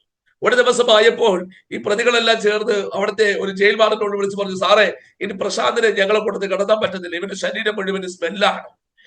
അന്ന് രാത്രിയായപ്പോൾ ബാലരാമപുരക്കാരനായിരിക്കുന്ന വിൽസൺ സാർ എന്ന് പറയുന്ന ഒരു ജയിൽ വാർഡൻ വന്ന് എന്നെ വിളിച്ചോളൂ, പ്രശാന്തെ നിന്റെ പ്ലേറ്റ് മൊന്നെല്ലാം കൊണ്ട് ഇറങ്ങാൻ പറഞ്ഞു. ഞാൻ ചോദിച്ചു, സാറേ എന്നെ എങ്ങോട്ട് കൊണ്ടുപോകുക? അദ്ദേഹം എന്നോട് പറഞ്ഞു, മറ്റൊരു സെല്ലിലേക്ക് കൊണ്ടുപോവുകയാണെന്ന് പറഞ്ഞു. ആ സെല്ലിനെ പോലീസ് അധികാരികൾ വിളിക്കുന്ന പേരാണ് ഒറ്റപ്പെട്ട സെല്ല്. ഒരുപക്ഷെ ഒറ്റപ്പെട്ട സെല്ലിനെ കുറിച്ച് നിങ്ങൾ കേട്ടിട്ടില്ല എങ്കിൽ, കഴിഞ്ഞ വർഷം കൊട്ടാരക്കരയിൽ ഒരു സംഭവം നടന്നു. അനുഗ്രഹിക്കപ്പെട്ട ഒരു ഡോക്ടർ ആയിരിക്കുന്ന വന്ദന എന്ന് പറയുന്ന ഡോക്ടറെ ഒരു അധ്യാപകനായിരിക്കുന്ന ഒരു മദ്യത്തിന്റെ, മയക്കുമരുന്നിന്റെ, ലഹരി പദാർത്ഥത്തിന്റെ അടിമത്വം ജീവിച്ച് ആ ഹോസ്പിറ്റലിനകത്ത് കയറി ആ ഡോക്ടറെ കുത്തിക്കൊലപ്പെടുത്തിയ കേസ്. അദ്ദേഹത്തിന്റെ മാനസിക നില തിരിച്ചറിയുവാൻ വേണ്ടി അടച്ചുപൂട്ടിയ സെല്ലാണ് ഒറ്റപ്പെട്ട സെല്ല്. ഞാൻ 2011 ആ ഒറ്റപ്പെട്ട സെല്ലിൽ കിടക്കേണ്ടി വന്നു. ഒറ്റപ്പെട്ട സെല്ലിൽ കിടക്കുന്ന സമയത്ത് ഞാൻ ഒത്തിരി കരഞ്ഞു. ആരോട് സംസാരിക്കാൻ പറ്റുന്നില്ല, ആരോടൊന്ന് കാര്യങ്ങൾ ചർച്ച ചെയ്യാൻ പറ്റുന്നില്ല. വളരെയധികം ഭാരപ്പെട്ടിരുന്ന ഒരു സമയമുണ്ടായിരുന്നു. അങ്ങനെ കിടക്കുന്ന സമയത്താണ് ഒരു ദിവസം ഞായറാഴ്ച ആയപ്പോൾ ഞാൻ വീണ്ടും ഒരു ശബ്ദം കേൾക്കുന്നത്. അത് ദൈവശബ്ദമല്ല, ഒരു പോലീസ് ഉദ്യോഗസ്ഥന്റെ ശബ്ദമാണ് ഞാൻ കേട്ടത്. അദ്ദേഹത്തിന്റെ കയ്യിലിരിക്കുന്ന വടി വെച്ച് ജയിലിന്റെ തെരുവീതിലൂടെ നടന്ന് പറഞ്ഞുകൊണ്ട് പോവുകയാണ്, പള്ളി പള്ളി പള്ളി പള്ളി പള്ളി പള്ളി എന്ന് പറഞ്ഞുകൊണ്ട് പോവുകയാണ്. ഞാൻ നോക്കുന്ന സമയത്ത് മറ്റുള്ള സെല്ലുകളിൽ നിന്നും പ്രതികൾ വരിവരിയായി ഇറങ്ങി വരുന്ന ഒരു കാഴ്ച ഞാൻ കണ്ടു. ഞാൻ ഉടൻ തന്നെ അവര് ഏകദേശം 1 മണിക്കൂർ കഴിഞ്ഞിട്ട് മടങ്ങി വരുന്ന സമയത്ത് ഞാൻ ഒരു ഉദ്യോഗസ്ഥനോട് ചോദിച്ചു, സാറേ എന്തിനാണ് ഈ പ്രതികളൊക്കെ പുറത്തേ പോയത്? അദ്ദേഹം എന്നോട് പറഞ്ഞ ഒരു വാക്ക് ഇങ്ങനെയാണ്: ഇതിനകത്ത് പള്ളിക്കാർ വന്ന് നിങ്ങൾക്ക് വേണ്ടി പ്രാർത്ഥിക്കും, നിങ്ങൾക്ക് വേണ്ടി നല്ല വചനം പറഞ്ഞു തരും, നിങ്ങൾക്ക് വേണ്ടി നല്ല പാട്ടുകൾ പാടിത്തരുമെന്ന് പറയാൻ ഇടയെ തീർന്നു. ഉടൻ തന്നെ എന്റെ ഹൃദയത്തിനകത്ത് ഒരു ചിന്ത തിളച്ചു പറഞ്ഞു വന്നു. ഞാൻ അല്പം തിരുവനന്തപുരത്തെ ഭാഷ ഉപയോഗിക്കട്ടെ, ഒരു കൊളോക്കിയൽ ലാംഗ്വേജ് ഉപയോഗിക്കട്ടെ. ഞാൻ ആ സമയത്ത് ഈ ജയിലിനകത്തുള്ളത് ഭയങ്കര ബീഡി വലിയാണ്, ഭയങ്കര ബീഡി വലി. ആ സമയത്ത് ഈ കമ്മ്യൂണിസ്റ്റ് ഭരണമായിരുന്നത് കൊണ്ട് ബീഡി കയറ്റും, എന്നാൽ ഇപ്പോഴും ജയിലിനകത്തൊന്നും ബീഡി കയറ്റാറില്ല. അങ്ങനെ ഞാൻ എന്റെ കയ്യിലിരുന്ന് ഒറ്റപ്പെട്ട സെല്ലിൽ പോയപ്പോ കയ്യിലുള്ള ബീഡി എല്ലാം തീർന്നു പോയി. അപ്പൊ ഞാൻ ചിന്തിച്ചു, പുറത്തിറങ്ങാൻ ഒരു അവസരം കിട്ടുകയാണെങ്കിൽ കൂട്ടുപ്രതികളെ കാണാം, അവരുടെ കയ്യിൽ നിന്ന് ബീഡി വാങ്ങാം, ആകാശം തന്നിട്ടത് കാണാം, വായു തന്നുകൊണ്ട് ശ്വസിക്കാം എന്നൊക്കെ ഞാൻ കരുതിയിരിക്കുക. അതിന് പുറത്തിറങ്ങാൻ പറ്റിയ ഏറ്റവും വലിയൊരു മാർഗമാണ് ഈ പള്ളിക്കാരുടെ കൂട്ടായ്മ എന്ന് പറഞ്ഞിറങ്ങുക. അപ്പൊ എനിക്ക് ഇങ്ങനെ ഒരു ചിന്ത വന്നു. അപ്പൊ ഞാൻ വീണ്ടും അടുത്തൊരു ഞായറാഴ്ച ഞാൻ കാത്തിരിക്കുകയാണ്. അപ്പൊ വീണ്ടും അടുത്തൊരു ഞായറാഴ്ച വന്നു. വീണ്ടും ഒരു പോലീസ് ഉദ്യോഗസ്ഥൻ പറഞ്ഞിട്ട് പോയി, പള്ളി പറഞ്ഞു. ഞാൻ പറഞ്ഞു, സാറേ ആ പള്ളിക്കാരുടെ കൂട്ടായ്മയിലേക്ക് എനിക്കും പോകണം, എനിക്ക് യേശുവിനെ ആരാധിക്കണമെന്നല്ല എന്റെ ചിന്ത, ഞാൻ പറഞ്ഞ കാര്യങ്ങളൊക്കെ എനിക്ക് നിറവേറണം. അങ്ങനെ ആ ഇരുമ്പ് കവാടം സെല്ല് വന്ന് എനിക്ക് തുറന്നു തന്നു. എന്നിട്ട് അദ്ദേഹം പറഞ്ഞത് ഇങ്ങനെയാണ്: ഒരു പ്രത്യേക ഒരു കൂട്ടം അവിടെ ഇരിപ്പുണ്ട്, അതിന്റെ നടുവിൽ പോയിരിക്കണം, ഒരു സൈഡിൽ മാറിയിരിക്കണമെന്ന് പറഞ്ഞു. കാരണം എന്താണ്? ശരീരം മുഴുവനും മൃണമാണ്. ഞാൻ നോക്കുന്ന സമയത്ത് പ്രത്യേകം ഒരു കൂട്ടം ഈ ജയിലിന്റെ ഒരു സൈഡിൽ കൂടിയിരിക്കുന്നു. അതിന്റെ നടുവിലായി പാവപ്പെട്ട 2 അപ്പച്ചന്മാർ നിൽക്കുന്നു. ഞാൻ ഒരു സൈഡിൽ പോയി ഇരിക്കുവാനിടയായി തീർന്നു. ഉടൻ തന്നെ ഈ അപ്പച്ചന്മാർ പറഞ്ഞു, കണ്ണുകളെ മൂടാൻ പ്രാർത്ഥിക്കാം. ചില പ്രതികളൊക്കെയും ആത്മാർത്ഥതയോടെ കണ്ണുകളെ മൂടി പ്രാർത്ഥിക്കാൻ തുടങ്ങി. ഞങ്ങൾ ചില പ്രതികളൊക്കെയും എന്താണ് സംഭവിക്കാൻ പോകുന്നത് പറഞ്ഞ് ഇങ്ങനെ കണ്ണ് തുറന്നിങ്ങനെ ഇരിക്കുക. ഉടൻ തന്നെ ഈ പാവപ്പെട്ട 2 അപ്പച്ചൻ പാസ്റ്റർമാരും ഞങ്ങൾ പ്രതികളെല്ലാം പ്രാർത്ഥിച്ച് അങ്ങോട്ട് അനുഗ്രഹിച്ചു. എന്നിട്ട് ഒരപ്പച്ചൻ എഴുന്നിട്ട് ചാടി എഴുന്നിട്ട് ഒരു ഗാനം ആലപിച്ചു. നിങ്ങൾക്കറിയാമോ? ഹല്ലേലൂയ! കേരളത്തിനകത്ത് 14 ജില്ലകളിൽ എത്ര ജയിലുകളുണ്ടോ ആ എല്ലാ ജയിലുകളിലും സന്ധ്യസമയമാകുമ്പോൾ ഹൈന്ദവനും മുസൽമാനും ക്രിസ്ത്യാനികളും അവരവരുടെ കയ്യിലിരിക്കുന്ന മൊന്തയിലും പ്ലേറ്റിലും തട്ടിപ്പാടുന്ന ഒരേ ഒരു ഗാനം മാത്രമേ ഉള്ളൂ മാസ്റ്ററെ. ആ പാട്ടിന്റെ വരി ഞാൻ പാടാൻ ആഗ്രഹിക്കുന്നതിൽ ഒരു ശബ്ദം പോയി കിടക്കുക. ഞാൻ കഷ്ടപ്പെട്ടാണ് ഇത് പറയുന്നത്. പറയാം, 2 വരി ഒന്ന് പറയാം. ഓക്കെ, ആ പാട്ടിന്റെ വരികൾ ഇങ്ങനെയാണ്. ഞാന് ആ അപ്പച്ചന്മാർ ഈ പാടുന്ന പാട്ട് കേട്ട് ഒത്തിരി പ്രതികളുടെ കണ്ണിൽ നിന്നും കണ്ണുനീർ ധാരധാരയായി ഒഴുകുന്നത് ഞാൻ കണ്ടിട്ടുണ്ട്. എല്ലാ ജയിലുകളിലും സന്ധ്യസമയമാകുമ്പോൾ ഹൈന്ദവനും മുസൽമാനും ക്രിസ്ത്യാനികളും ഒരുപോലെ പാടുന്ന ഒരു പാട്ട്. ആ പാട്ടിന്റെ വരികൾ ഇങ്ങനെയാണ്: പെറ്റമ്മ മറന്നാലും മറക്കാത്ത കർത്താവായ യേശു ക്രിസ്തുവിനെ വർണ്ണിക്കുന്ന അതിമനോഹരമായിട്ടുള്ള ഗാനം. ആലംബമില്ലാതെ അണഞ്ഞപ്പോൾ, ഒറ്റയ്ക്കിരുന്ന് കരഞ്ഞപ്പോൾ ആശ്വാസധാരമെന്ന ക്രിസ്തുവിനെ വർണ്ണിക്കുന്ന അതിമനോഹരമായിട്ടുള്ള ഗാനം ഞാൻ കണ്ടിട്ടുണ്ട്. ഈ ഒരു കേസിലും പെടാതെ ഈ ജാമ്യം നിന്ന ചില പ്രതികൾ, ഹല്ലേലൂയ, അതുപോലെ തന്നെ ഈ ചെക്ക് കേസിലൊക്കെ വരുന്ന ഒന്നും ചെയ്യാത്ത ചില വ്യക്തികൾ അതിനകത്ത് വരാറുണ്ട്. അവരുടെയൊക്കെ കഷ്ടാനുഭവം കണ്ടിട്ട് ഹൃദയം പൊട്ടിയിട്ടുണ്ട്. ഞാനിത് പറഞ്ഞു വന്നതിന്റെ താല്പര്യം എന്ന് പറയുന്നത്, ചില പ്രതികളുടെ ഹാലിൽ മുഖത്തേക്ക് നോക്കുമ്പോൾ. പാസ്റ്ററെ, ഇടയ്ക്ക് ഞാനൊന്ന് ചോദിച്ചോട്ടെ, ഈ നിരപരാധികളായ ആളുകൾ മറ്റെന്തോ കാരണത്താലൊക്കെ ജയിലിൽ വരുന്നവര്, ഈ ചെക്ക് കേസിൽ പെട്ട് വരുന്നവര്, അവർക്കും ഈ നടയടിയുണ്ടോ? എല്ലാവർക്കും ഉണ്ട്. അയ്യോ, അത് വലിയൊരു ക്രൂരതയാണല്ലോ. കാരണം ഒരു ഇപ്പോൾ ഒരാളെ കുറ്റം വിസ്തരിച്ച് വിധിക്കപ്പെട്ട് കഴിയുമ്പോൾ അവനെ ശിക്ഷിക്കുന്നത് പോലെയല്ല, ഒരു തെറ്റിദ്ധാരണയുടെ പേരിൽ അകത്ത് കിടന്നതിന് പോലും നടയടി കിട്ടുമെന്ന് പറഞ്ഞാൽ അതൊരു വലിയ ശിക്ഷയല്ലേ? അതിലുപരിയായിട്ട് ഈ നടയടി കൂടാഞ്ഞിട്ട് അടുത്ത പ്രതികളുടെ കയ്യിൽ നിന്ന് ഉപദ്രവങ്ങൾ കിട്ടുന്നവരുണ്ട്. അത് അവിടുത്തെ വാർഡന്മാർ തന്നെ അംഗീകരിച്ചു കൊടുത്തിരിക്കുക. ചില പീഡന കേസിലൊക്കെ വരുന്ന പ്രതികൾ വന്ന് അവിടെ പോലീസുകാരെന്നും കിട്ടും, അതുപോലെ തന്നെ ജയിലിൽ നിന്നുള്ള നടയടി കിട്ടും. അതിനകത്ത് വരുമ്പോൾ പ്രതികളെ കയ്യിൽ നിന്നും ഉപദ്രവം കിട്ടാറുണ്ട്. അവിടെ ഒത്തിരി സംഭവങ്ങൾ അതെ മേസ്തിരിമാരെക്കാളും മേസ്തിരിമാർ ഒരു മൂലയ്ക്കുള്ള വ്യക്തികളാണ്. ഞാൻ എനിക്ക് ഒരു പ്രശ്നമുണ്ട്, എനിക്കൊരു ധാർമ്മിക രോഷമുണ്ട്. പാസ്റ്ററൊക്കെ ആണെങ്കിലും ചില അനീതി നമുക്ക് പറയാതിരിക്കാൻ പറ്റത്തില്ലല്ലോ, അതുകൊണ്ട് ഞാൻ അങ്ങ് ചോദിച്ചാ കേട്ടോ. അതെ, കണ്ടിന്യൂ ചെയ്യാം. ഓക്കെ, അങ്ങനെ ഈ അപ്പച്ചന്മാർ ഈ പാട്ടിങ്ങനെ പാടിക്കൊണ്ടിരിക്കുക. പെറ്റമ്മ മറന്നാലും മറക്കാത്ത കർത്താവായ യേശു ക്രിസ്തുവിനെ കുറിച്ച് പാടിക്കൊണ്ടിരിക്കുന്ന സമയത്ത് ഞാനും കാണുന്ന ഒരു കാഴ്ചയാണ്. പെട്ടെന്ന് ഒരു പ്രതി ചാടി എഴുന്നേറ്റിട്ട് ഈ അപ്പച്ചന്റെ അരികിലേക്ക് ഓടി ചെന്നിട്ട് ഞാൻ കണ്ടൊരു കാഴ്ച, പാടിക്കൊണ്ടിരുന്ന ആ ദൈവദാസന്റെ മൂക്കിലിട്ട് ഒരു ഒറ്റ ഇടി. ഇത് കണ്ടോണ്ടിരുന്ന നോക്കുമ്പോ സമയത്ത് ഈ അപ്പച്ചന്റെ മൂക്കിൽ നിന്ന് രക്തം ധാരധാരെ ഒഴുകാൻ തുടങ്ങി. ഇത് കണ്ട പോലീസ് ഉദ്യോഗസ്ഥന്മാരെല്ലാം ഓടിക്കൂടി വന്നു. ഒരു പോലീസ് ഉദ്യോഗസ്ഥൻ ചെന്ന് ഓഫീസ് മുറിക്കകത്ത് കയറി ഒരു വെള്ള കടലാസിനെ തൂക്കി പിടിച്ചിട്ട് ഈ അപ്പച്ചന്റെ കഴുത്തിൽ കൊടുത്തിട്ട് പറയുകയാണ്, അപ്പച്ച ഇതിനകത്തേക്ക് ഒരു സൈൻ പതിപ്പിച്ച ഒരു ഒപ്പ് പതിപ്പിച്ചേക്ക്, ഇവന്റെ കാര്യം ഞങ്ങൾ ഏറ്റു എന്ന് പറഞ്ഞു കഴിഞ്ഞാൽ ഇടിച്ചവന്റെ പേരിൽ അല്ലെങ്കിൽ ഒരു കേസും കൂടെ ഫിറ്റ് ചെയ്ത് ഉപദ്രവിക്കുവാൻ വേണ്ടിയിട്ടാണ് ഈ ഇടികൊണ്ട പാസ്റ്റർ കയ്യിൽ നിന്ന് ഒരു ഒപ്പ് ചോദിച്ചത്. പക്ഷേ അദ്ദേഹം പറഞ്ഞ ഒരു മറുപടിയാണ് ആത്മീയ ജീവിതത്തിൽ എനിക്കൊരു ചവിട്ടുപടിയായി മാറുവാൻ ഇടയായി തീർന്നത്. എന്താണെന്നറിയാമോ?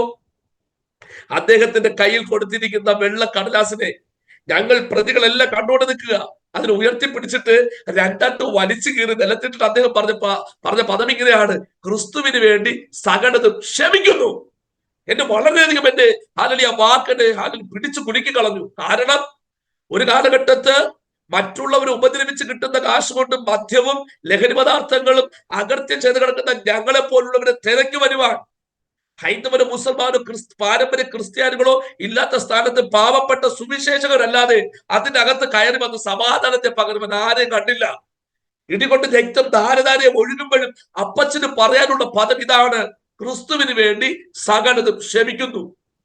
ഒന്നും കൂടെ പറയാലോ ദൈവദാസനെ, ഒരു സിമ്പതിയുടെ പുറത്താണ് ഞാൻ ആത്മീയ ജീവിതം തുടങ്ങുന്നത്. കാരണം ഈ ഇടിച്ചത് കൊണ്ട് അല്ലെങ്കിൽ മൂക്ക് ധാരധാരെ രക്തം ഒഴിയെന്ന് കണ്ടപ്പോൾ അവരോട് എനിക്കൊരു സിമ്പതി തോന്നി. അങ്ങനെ എല്ലാ ഞായറാഴ്ചയും ഞാൻ ഈ കൂട്ടായ്മയിലേക്ക് പോകാൻ തുടങ്ങി. അങ്ങനെയാണ് ഞാൻ ആത്മീയ ജീവിതത്തിലേക്ക് എനിക്കൊരു ചവിട്ടുപടിയായി മാറിയത്.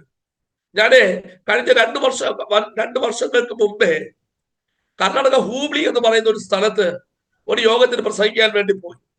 യോഗത്തിന് പ്രസംഗിക്കാൻ വേണ്ടി പോകുന്ന സമയത്ത് ഞാൻ ശുശ്രൂഷിച്ചു കൊണ്ടിരുന്ന അടുത്തുള്ള ഒരു ദൈവസഭയിൽ നിങ്ങൾ അറിഞ്ഞു കാണും, പട്ടാപ്പകൽ ഒരു കൂട്ടം സുവിശേഷ വിരോധികൾ അവിടെ കയറി വന്നിട്ട് അവിടുത്തെ ദേവദാസന്റെ കഴുത്തിനേർത്ത് കൊന്നുകളഞ്ഞു. എന്നിട്ട് അവരൊരു നോട്ടീസ് വെച്ചു, ഞങ്ങൾ കർണാടക ഹൂബളിയിൽ സുവിശേഷം നമ്മൾ അനുവദിക്കത്തില്ല. ഞാൻ ആവേശത്തോടെ ഞാൻ പറയാം, ഇത് നടക്കുന്ന സമയത്ത് ആ വർഷം തന്നെ മരണപ്പെട്ടു പോയ ആ ദേവദാസന്റെ മകൻ ആ ദേശത്ത് ആ സഭ വന്ന് ആ ശുശ്രൂഷ ഏറ്റെടുത്തു. അതൊരു ഭയങ്കര മിറാക്കിളാണ്. ഞാൻ അതിൽ ഞാൻ അഭിമാനം കൊള്ളുകയാണ്. കാരണം എനിക്കൊരു കാര്യം മനസ്സിലായി, ഭീരുത്വത്തിന്റെ ആത്മാവിനെ അല്ല ദൈവം നമ്മുടെ അകത്തളങ്ങളിൽ ആക്കി വെച്ചിരിക്കുന്നത്. ദൈവത്തിന്റെ ഹല്ലേലൂയ മഹത്വം വെളിപ്പെടുത്തുവാനുള്ള ദൈവകൃപ നമ്മുടെ മേൽ ദൈവം നമ്മളിൽ ആക്കി വെച്ചിരിക്കുന്നു. അതുപോലെ തന്നെ പാസ്റ്റർ അറിഞ്ഞു കാണും, നമ്മുടെ കർണാടക കടമ എന്ന് പറയുന്ന സ്ഥലത്ത് ഏജി സഭ വാട്സപ്പിനകത്തൂടെയൊക്കെ വന്നതാണ്. ആ സഭ മുഴുവനും അടിച്ചു തകർത്തിട്ട് അവരുടെ മതത്തിന്റെ ഒരു പ്രതിഷ്ഠ കൊണ്ടുവച്ചു. അതുപോലെ തന്നെ അവരുടെ മതത്തിന്റെ കൊടിയും കെട്ടി. എന്നിട്ട് പറഞ്ഞു, എന്താണ്, കടമയിൽ ഞങ്ങൾ സുവിശേഷം അനുവദിക്കത്തില്ല. പക്ഷേ ഒരു വർഷം മുന്നോട്ട് പോയപ്പോൾ ഏകദേശം 25 ദൈവസഭകളെയാണ് കർണാടക കടമ മുതൽ ബാംഗ്ലൂർ പട്ടണം വരെ ദൈവം എഴുന്നേൽപ്പിച്ചത്. എവിടെ സുവിശേഷത്തിന് വിരോധമായിട്ട് ശത്രു തലപൊക്കുമോ ആ പട്ടണം ക്രിസ്തുവിനാൽ പിടിക്കപ്പെടും. എവിടെ കർത്താവിന്റെ അഭിഷേക്തന്മാർ വേദന അനുഭവിച്ചിട്ടുണ്ടോ അവിടെ വലിയ ദൈവപ്രവൃത്തികൾ വെളിപ്പെട്ടിട്ടുണ്ട്. അതുകൊണ്ടല്ലേ മാധവ് എന്ന് പറയുന്ന ഹൈന്ദവ കുടുംബത്തിൽ നിന്നും രക്ഷിക്കപ്പെട്ട ഒരു മനുഷ്യനാണ് കർത്താവ് യേശു ക്രിസ്തുവിനെ സ്വന്തം രക്ഷിതാവും പിതാവായി സ്വീകരിച്ചു, ജനത്തിൽ സാക്ഷീകരിച്ചു. കർത്താവിന്റെ വേല ചെയ്യുന്ന സമയത്ത് കുടുംബത്തിന് മറ്റാരും രക്ഷയുടെ അനുഭവത്തിൽ വന്നിട്ടില്ല. പക്ഷേ നോക്കണമേ, മകന്റെ വിവാഹം അടുത്ത് വരുന്ന സമയത്ത് മകൻ വന്ന് അപ്പനോട് പറയുന്ന ഒരു പദം കൊണ്ട് ഈ വാർത്ത നിങ്ങൾ കണ്ടു കാണും. പറയുന്നൊരു കാര്യമാണ്, അപ്പ നാളെ എന്റെ വിവാഹമാണ്, അപ്പൻ വന്ന് നടത്തി തരണം. എന്നിട്ട് പറയുകയാണ്, അപ്പൻ വിശ്വസിക്കുന്ന യേശു ക്രിസ്തുവിനെ 2 മണിക്കൂറത്തേക്ക് മാറ്റി വെച്ചിട്ട് നമ്മുടെ കുടുംബ ക്ഷേത്രത്തിൽ വന്ന് ഈ വിവാഹം നടത്തി തരണം. അപ്പന്റെ മറുപടി എന്താണെന്ന് അറിയാമോ ദൈവാസനെ?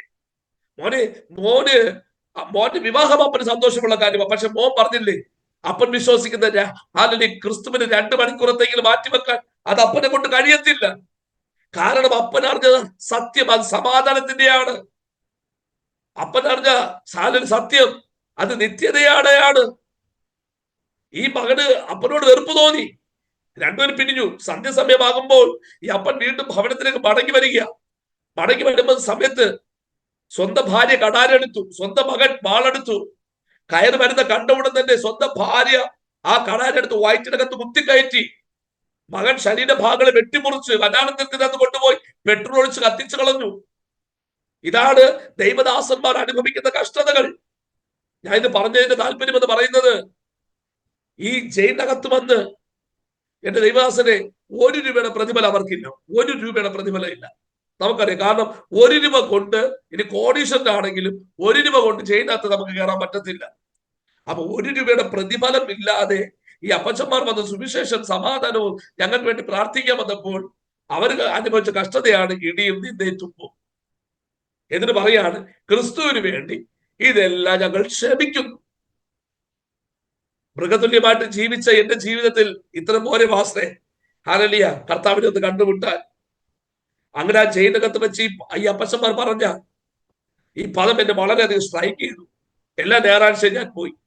ഒരു ദിവസമായപ്പോൾ എനിക്ക് നീല ബൈൻഡിട്ട പുതിയ നിയമം എന്ന് എഴുതിയ പുസ്തകം എന്റെ കടത്തി തന്നിട്ട് പറഞ്ഞു, മോനെ, ഇതിനകത്ത് യോഹന്നാൻ സുവിശേഷം എന്ന് പറയുന്ന ഒരു പുസ്തകമുണ്ട്, വായിക്കാൻ പറഞ്ഞു. അടച്ചുപൊട്ടിയ കാരാഗ്രഹത്തിനകത്ത് കടന്ന് ഞാൻ യോഹന്നാൻ സുവിശേഷം വായിക്കാൻ തുടങ്ങി. എന്റെ ജീവിതത്തിനകത്ത് ഭയങ്കര മാറ്റങ്ങൾ സംഭവിക്കാൻ തുടങ്ങി. ഒന്നുകൂടെ പറഞ്ഞു കഴിഞ്ഞാൽ, വീണ്ടും ചില ദിവസം കൂടെ കഴിഞ്ഞപ്പോൾ എന്റെ ശരീരത്തിനകത്തുള്ള വ്രണങ്ങൾ വർദ്ധിച്ചുകൊണ്ട് തന്നെ ഇരുന്നു. ഒരു ദിവസമായപ്പോ വീണ്ടും എനിക്കൊരു ചിന്ത തിളച്ചു പറഞ്ഞു വന്നു, ഈ സുവിശേഷം പറയാൻ വേണ്ടി വരുന്ന ഈ പാസ്റ്റർമാരോട് എന്റെ കാര്യം ഒന്ന് അവതരിപ്പിക്കാം. കാരണം പോലീസ് ഉദ്യോഗസ്ഥന്മാരോട് മാറി തിരിഞ്ഞ് പറഞ്ഞിട്ട് പോലും ഇവർ മൈൻഡ് പോലും വെക്കുന്നില്ല. അങ്ങനെ പക്ഷെ പുറത്തുനിന്ന് വരുന്നവരോട് സംസാരിക്കാൻ വേണ്ടി പോലീസുകാർ നമുക്ക് സമയം അനുവദിക്കത്തില്ല. പക്ഷെ എങ്കിലും എന്നോട് ഒരു അല്പമെങ്കിലും സ്നേഹമുള്ള ഒരു ഹല്ലേലൂയ ഒരു പോലീസ് ഉദ്യോഗസ്ഥൻ പറഞ്ഞു, സാറേ, എനിക്ക് ഈ പാസ്റ്റർമാരോട് എനിക്കൊന്ന് സംസാരിക്കണം, എനിക്ക് 1 മിനിറ്റ് ഒന്ന് അനുവദിക്കാമോ എന്ന് ചോദിച്ചു. അവരെനിക്ക് 2 മിനിറ്റോളം അനുവദിച്ചു തന്നു. എന്റെ ഭാഗ്യമെന്ന് പറയട്ടെ, ആ 2 മിനിറ്റ് ഞാൻ പെട്ടെന്ന് ഓടിച്ചെന്നു. ഞാൻ പറഞ്ഞു, അപ്പൊ ഞങ്ങൾ ഈ റിമാൻഡ് പ്രതികളായതൊന്നും ഷട്ടിടാൻ പാടില്ല, ഈ കൈലി മാത്രമേ എടുക്കാവൂ. കൈലിയൊക്കെ മുറുക്കി കൊടുത്ത് തലപ്പടി ചീകി വൃത്തിയാക്കി സുവിശേഷം പറഞ്ഞു പോകുന്ന ഈ പാസ്റ്റർമാരുടെ പുറകെ ചെന്നു. അപ്പച്ച നിൽക്കാൻ പറഞ്ഞു. 2 പേരെ പിടിച്ചു നിർത്തി. എന്നിട്ട് ഞാൻ പറഞ്ഞു, അപ്പച്ച, എന്റെ പേര് പ്രശാന്ത് എന്നാണ്, ഞാൻ തിരുവനന്തപുരത്ത് ചെങ്കച്ചുള്ളയിലാണ് ജനിച്ചു വളർന്നത്. ഇപ്പൊ എനിക്ക് 17ഓളം കേസുകളുണ്ട്. ഇപ്പൊ കൊലപാതക കുറ്റത്തിനാണ് പോലീസുകാരന്മാർ എന്നെ അറസ്റ്റ് ചെയ്ത് ജയിലിൽ അടച്ചിരിക്കുന്നത്. എനിക്ക് പുറം ലോകം കാണുവാൻ കഴിയുമോ ഇല്ലേ എന്ന് എനിക്ക് അറിയത്തില്ല അപ്പച്ച. എന്ന് ഞാൻ പറഞ്ഞു, അപ്പച്ച, എന്റെ ശരീരം മുഴുവൻ കണ്ടു. ശരീരം മുഴുവൻ വ്രണമാണ്. കണ്ണിൽ ബാധിച്ച് ഉറങ്ങിയിട്ട് ചില ദിവസങ്ങളായി, നാട്ടിൽ ബാധിച്ചു ഭക്ഷണം കഴിക്കാൻ പറ്റുന്നില്ല. വളരെയധികം ഞാൻ പോലീസുകാരോട് ഞാൻ പറഞ്ഞു, എന്നൊന്ന് ഹോസ്പിറ്റലിൽ കൊണ്ടുപോകും. പക്ഷെ കേട്ട ഭാവം പോലും തടച്ചില്ല എന്ന് പറഞ്ഞു. എന്നിട്ട് ഈ അപ്പച്ചന്മാരോട് ലഘുവായിട്ട് ഞാനൊരു ചോദ്യം ചോദിച്ചു, അപ്പച്ച, നിങ്ങൾ പ്രസംഗിക്കുന്ന, നിങ്ങൾ വിശ്വസിക്കുന്ന ഈ യേശുവിനെ എന്നെ സൗഖ്യമാക്കാൻ പറ്റുമോ? എന്റെ ചോദ്യം ഇതാണ്. അപ്പച്ച, നിങ്ങൾ പ്രസംഗിക്കുന്ന, നിങ്ങൾ വിശ്വസിക്കുന്ന യേശുവിന് എന്നെ സൗഖ്യമാക്കാൻ പറ്റുമോ? എന്റെ ചോദ്യം ജയിലിനകത്ത് വെച്ച ഈ അപ്പച്ചന്മാർ എന്ത് ചെയ്തെന്നറിയുമോ? മറ്റുള്ള പ്രതികളെല്ലാം എന്നെ തള്ളിക്കളഞ്ഞ സ്ഥാനത്ത്, പോലീസുകാരന്മാരെല്ലാം മാറ്റി നിർത്തിയ സ്ഥാനത്ത്, എന്റെ ശരീരത്തിന്റെ സ്ഥിതി പോലും നോക്കാതെ ഈ അപ്പച്ചന്മാർ 2 പേരും എന്നെ കെട്ടിപ്പിടിച്ച് തലയെ കൈവച്ചു പ്രാർത്ഥന പ്രാർത്ഥിച്ചു. ദൈവാസനെ, ഒരാഴ്ച പൂർത്തീകരിക്കുന്നതിന് മുമ്പ് തന്നെ എന്റെ ശരീരത്തിലെ മുഴുവൻ വ്രണങ്ങളും കടിഞ്ഞു മാറുവാനിടയായി തീർന്നു. ഒന്നുകൂടെ പറഞ്ഞു കഴിഞ്ഞാൽ, പ്രശാന്ത് എന്ന് പറയുന്ന ഈ വ്യക്തി ആദ്യമായിട്ട് രോഗസൗഖ്യം അനുഭവിക്കുന്നത് വലിയ കൺവെൻഷൻ ക്രൂസേഡുകളല്ല, 40 ദിവസത്തെയും 21 ദിവസത്തെയും 7 ദിവസത്തെയും 3 ദിവസത്തെ ഉപവാസ പ്രാർത്ഥനയിലുമല്ല. ആവശ്യത്തോടെ ഞാൻ പറയും, കാരാഗ്രഹത്തിന്റെ അകത്തളങ്ങളിലും ഇറങ്ങി വന്ന് സൗഖ്യം തരുന്നവൻ ഒരുവനുണ്ടെങ്കിൽ ഞങ്ങൾ ഉയർത്തുന്ന യേശുവാണ്, ഞങ്ങൾ പ്രസംഗിക്കുന്ന യേശുവാണ്. ആ യേശുവിന് മാത്രമേ യഥാർത്ഥ സൗഖ്യം മനുഷ്യന് നൽകാൻ കഴിയത്തുള്ളൂ.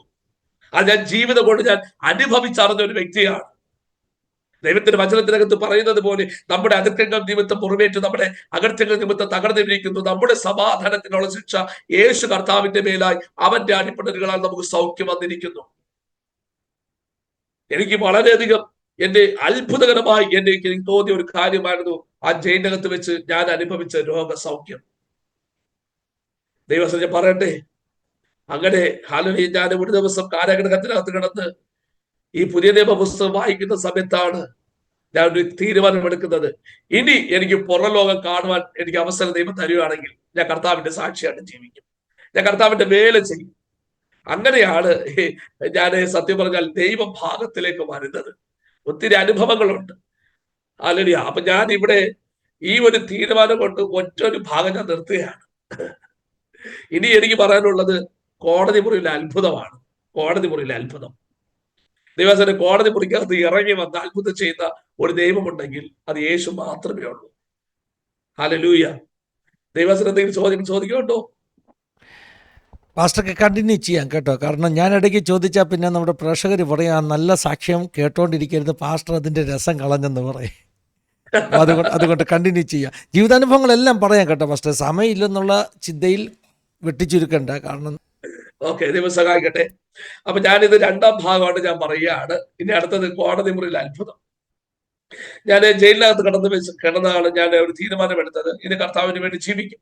ചില ഹാലലിയ ആഴ്ചവട്ടങ്ങൾ കഴിഞ്ഞപ്പോൾ എനിക്ക് ജാമ്യം ലഭിക്കുവാനിടയായി തീർന്നു, ബെയില് ലഭിക്കുവാനിടയായി തീർന്നു. അങ്ങനെ ബെയില് ലഭിക്കുന്ന സമയത്ത് എനിക്ക് ഒരു കണ്ടീഷൻ ബെയിൽ വെച്ചു. കണ്ടീഷൻ ബെയിൽ എന്ന് പറയുന്നത് എനിക്ക് എന്റെ സ്വന്തം ദേശത്തേക്ക് പോകാൻ പറ്റത്തില്ല.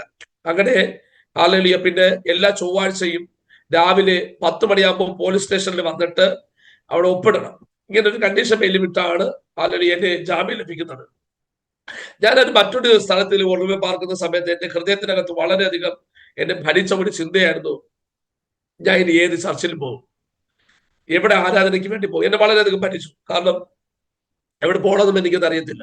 അങ്ങനെ വളരെയധികം ഭാരപ്പെട്ടിരിക്കുന്ന സമയത്താണ് ഞാൻ ഒളിവിൽ പാർത്തുകൊണ്ടിരുന്ന അടുത്തുള്ള ഒരു ഭവനത്തിൽ ബഹുമാനപ്പെട്ട അഭിഷേക്തനായിരിക്കുന്ന ഒരു പ്രവാചകനായിരിക്കുന്ന ക്ലെമൻ ജോസ് എന്ന് പറയുന്ന അനുഗ്രഹിക്കപ്പെട്ട ഒരു ദൈവദാസൻ അവിടെ കടന്നു വരുവാനിടയായി തീർന്നു. അങ്ങനെ അദ്ദേഹം ആ കുടുംബത്തിന് വേണ്ടി പ്രാർത്ഥിക്കുന്നത് കൂടെ എനിക്കും വേണ്ടി പ്രാർത്ഥിക്കാൻ തുടങ്ങി. ഞാൻ ചെയ്ത പരസ്യമായും രഹസ്യമായും ചെയ്ത പാപങ്ങൾ പ്രവചിക്കുവാൻ വേണ്ടി തുടങ്ങി. അങ്ങനെ അദ്ദേഹം പ്രാർത്ഥിച്ച അനന്തരം എന്നോട് പോകാൻ നേരത്തെ ചോദിച്ചു, മോനെ മറ്റൊരു സഭയിൽ പോകുന്നില്ലെങ്കിൽ ഇന്ന സ്ഥലത്തൊരു സഭയുണ്ട്, അവിടെ വരാൻ കഴിയുമോ ചോദിച്ചു. എനിക്ക് ഭയങ്കര സന്തോഷമായി. കാരണം ഞാൻ ആഗ്രഹിച്ചത് ഇത് തന്നെയാണ്, എനിക്ക് വേണ്ടി ഒരു സഭ വേണം. അങ്ങനെ ഹാലലിയ ആ ദൈവസഭയിൽ അതിൽ പോകുവാനും അവർ എന്നെ വളരെയധികം ആത്മാർത്ഥതയോടെ ആ സഭ എന്നെ സ്വീകരിപ്പാൻ ഇടയായി തീർന്നു. ആ ഹാലലിയ ചർച്ചിൽ നിന്ന് തന്നെയാണ് എന്നെ ബൈബിൾ കോളേജ് പഠനത്തിന് വേണ്ടി അയക്കുവാൻ ഇടയായി തീർന്നത്. ഞാൻ ആദ്യമായിട്ട് പഠിക്കുന്നത് നമ്മുടെ റാന്നിയിലുള്ള AG ഫെയ്ത്ത് സെന്ററിലാണ്. ബാബു ജോർജ് സാറിന്റെ അനുഗ്രഹിക്കപ്പെട്ട ഒരു ബൈബിൾ കോളേജിൽ പഠിക്കുവാൻ ഇടയായിരുന്നത്. അത് കഴിഞ്ഞ ശേഷം യൂത്ത് വിത്ത് മിഷൻ എന്ന് പറയുന്ന അനുഗ്രഹിക്കപ്പെട്ട വൈവ പഠനം പൂർത്തീകരിപ്പാൻ സ്വർഗത്തിൽ ഏകദേശം 2.5 വർഷം അവിടെ ഉണ്ടായിരുന്നു. അത് കഴിഞ്ഞതിന് ശേഷം ചർച്ച് ഓഫ് ഗോഡിന്റെ അനുഗ്രഹിക്കപ്പെട്ട ഒരു ബൈബിൾ കോളേജ് പഠനം പൂർത്തീകരിപ്പാൻ സ്വർഗത്തിലെ ദൈവം സഹായിച്ചു. പിന്നെ യേശു പാതാന്തികം എന്ന് പറയുന്ന അനുഗ്രഹിക്കപ്പെട്ട ഒരു ബൈബിൾ കോളേജ് പഠനം പൂർത്തീകരിപ്പാൻ സ്വർഗത്തിലെ ദൈവം സഹായിച്ചു. അതുപോലെ തന്നെ IPC ഹെബ്രോന്റെ ബൈബിൾ കോളേജിൽ അതിമനോഹരമായി ബൈബിൾ പഠനം പഠിച്ച് പൂർത്തീകരിപ്പാൻ സ്വർഗത്തിലെ ദൈവം സഹായിച്ചു. അങ്ങനെയാണ് കർത്താവിനെ ഏറ്റവും കൂടുതൽ ഞാൻ അറിയുവാൻ ഇടയാക്കി വന്നത്. എനിക്ക് ആദ്യമായിട്ട് സഭാ ചാർജ് ലഭിക്കുന്നത് പുനലൂർ എന്ന് പറയുന്ന ഒരു സ്ഥലത്താണ്. ഏകദേശം 2.5 വർഷം വേണ്ടി ഞാൻ സഭാ ചാർജിൽ അവിടെ ഇരുന്നു. പക്ഷെ അവിടെ നിന്ന് എനിക്കൊരു പ്രഷർ ഉണ്ടായിരുന്നു, ഇനി സഭാ ചാർജ് വേണമെങ്കിൽ വിവാഹം കഴിക്കണം. പക്ഷേ ആ സമയങ്ങളൊന്നും എന്റെ കേസ് തീർന്നിട്ടില്ല. അങ്ങനെ ആ പ്രഷർ വന്ന സമയത്ത് ഞാൻ പറഞ്ഞു, പാസ്റ്ററെ എനിക്ക് വിവാഹം കഴിക്കാൻ പറ്റത്തില്ല, കാരണം വെട്ടാൻ കൊണ്ടുപോകുന്ന പോത്തിന്റെ മേൽ സീലി വീണ് കിടക്കുന്നത് പോലെയാണ് എന്റെ അവസ്ഥ എന്ന് പറയുന്നത്. പക്ഷെ എങ്കിലും പറഞ്ഞു, അവര് ദൈവം നോക്കിക്കോളും, വിവാഹം കഴിക്കണമെന്ന് പറഞ്ഞു.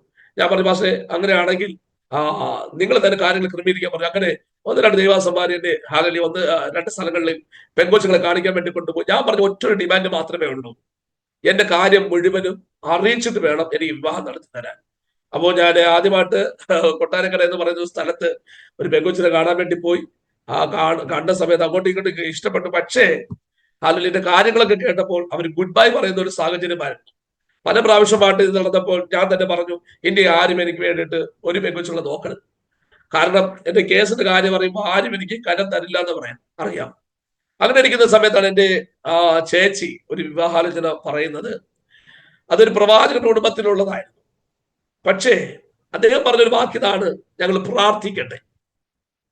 പ്രാർത്ഥിച്ചപ്പോൾ അന്ന് ഞാൻ പൊതു ശുശ്രൂഷകളൊന്നും അധികം ചെയ്യാത്ത ഒരു സമയം, പക്ഷേ ദൈവാത്മാവ് അദ്ദേഹത്തിന് വെളിപ്പെടുത്തി ശക്തമായി ഹാലലിയ ജില്ലകളിൽ, സ്റ്റേറ്റുകളിൽ, രാജ്യങ്ങളിൽ നിന്ന് ശുശ്രൂഷിക്കുന്ന ഒരു വെളിപ്പാട് കിട്ടി. അങ്ങനെയാണ് ആ കുടുംബം വളരെയധികം സന്തോഷത്തോടെ എന്റെ സഹോദരി വിളിച്ചു പറഞ്ഞു, ഞങ്ങൾ ഓക്കെയാണ്. അങ്ങനെയാണ് എനിക്കൊരു വിവാഹം നടക്കുന്നത്. ഇപ്പോൾ 7 വയസ്സ് പ്രായമുള്ള ഒരു പെൺകുഞ്ഞ് എനിക്കുണ്ട്. ഹാലലിയ. ഇനി എന്റെ വിഷയത്തിലേക്ക് ഞാൻ വരാം. കോടതി മുറിയിൽ അത്ഭുതം പറയാം. ഞാൻ 9.5 വർഷമാണ് ഈ കേസിന് വേണ്ടി പ്രാർത്ഥിച്ച. 1-2 വർഷമല്ല, 9.5 വർഷം. 40 ഉപവസിക്കും, 21 ഉപവസിക്കും, 7 എടുക്കും, വീണ്ടും റൊട്ടേറ്റ് ചെയ്യും, കുറച്ച് ഭക്ഷണം കഴിക്കും.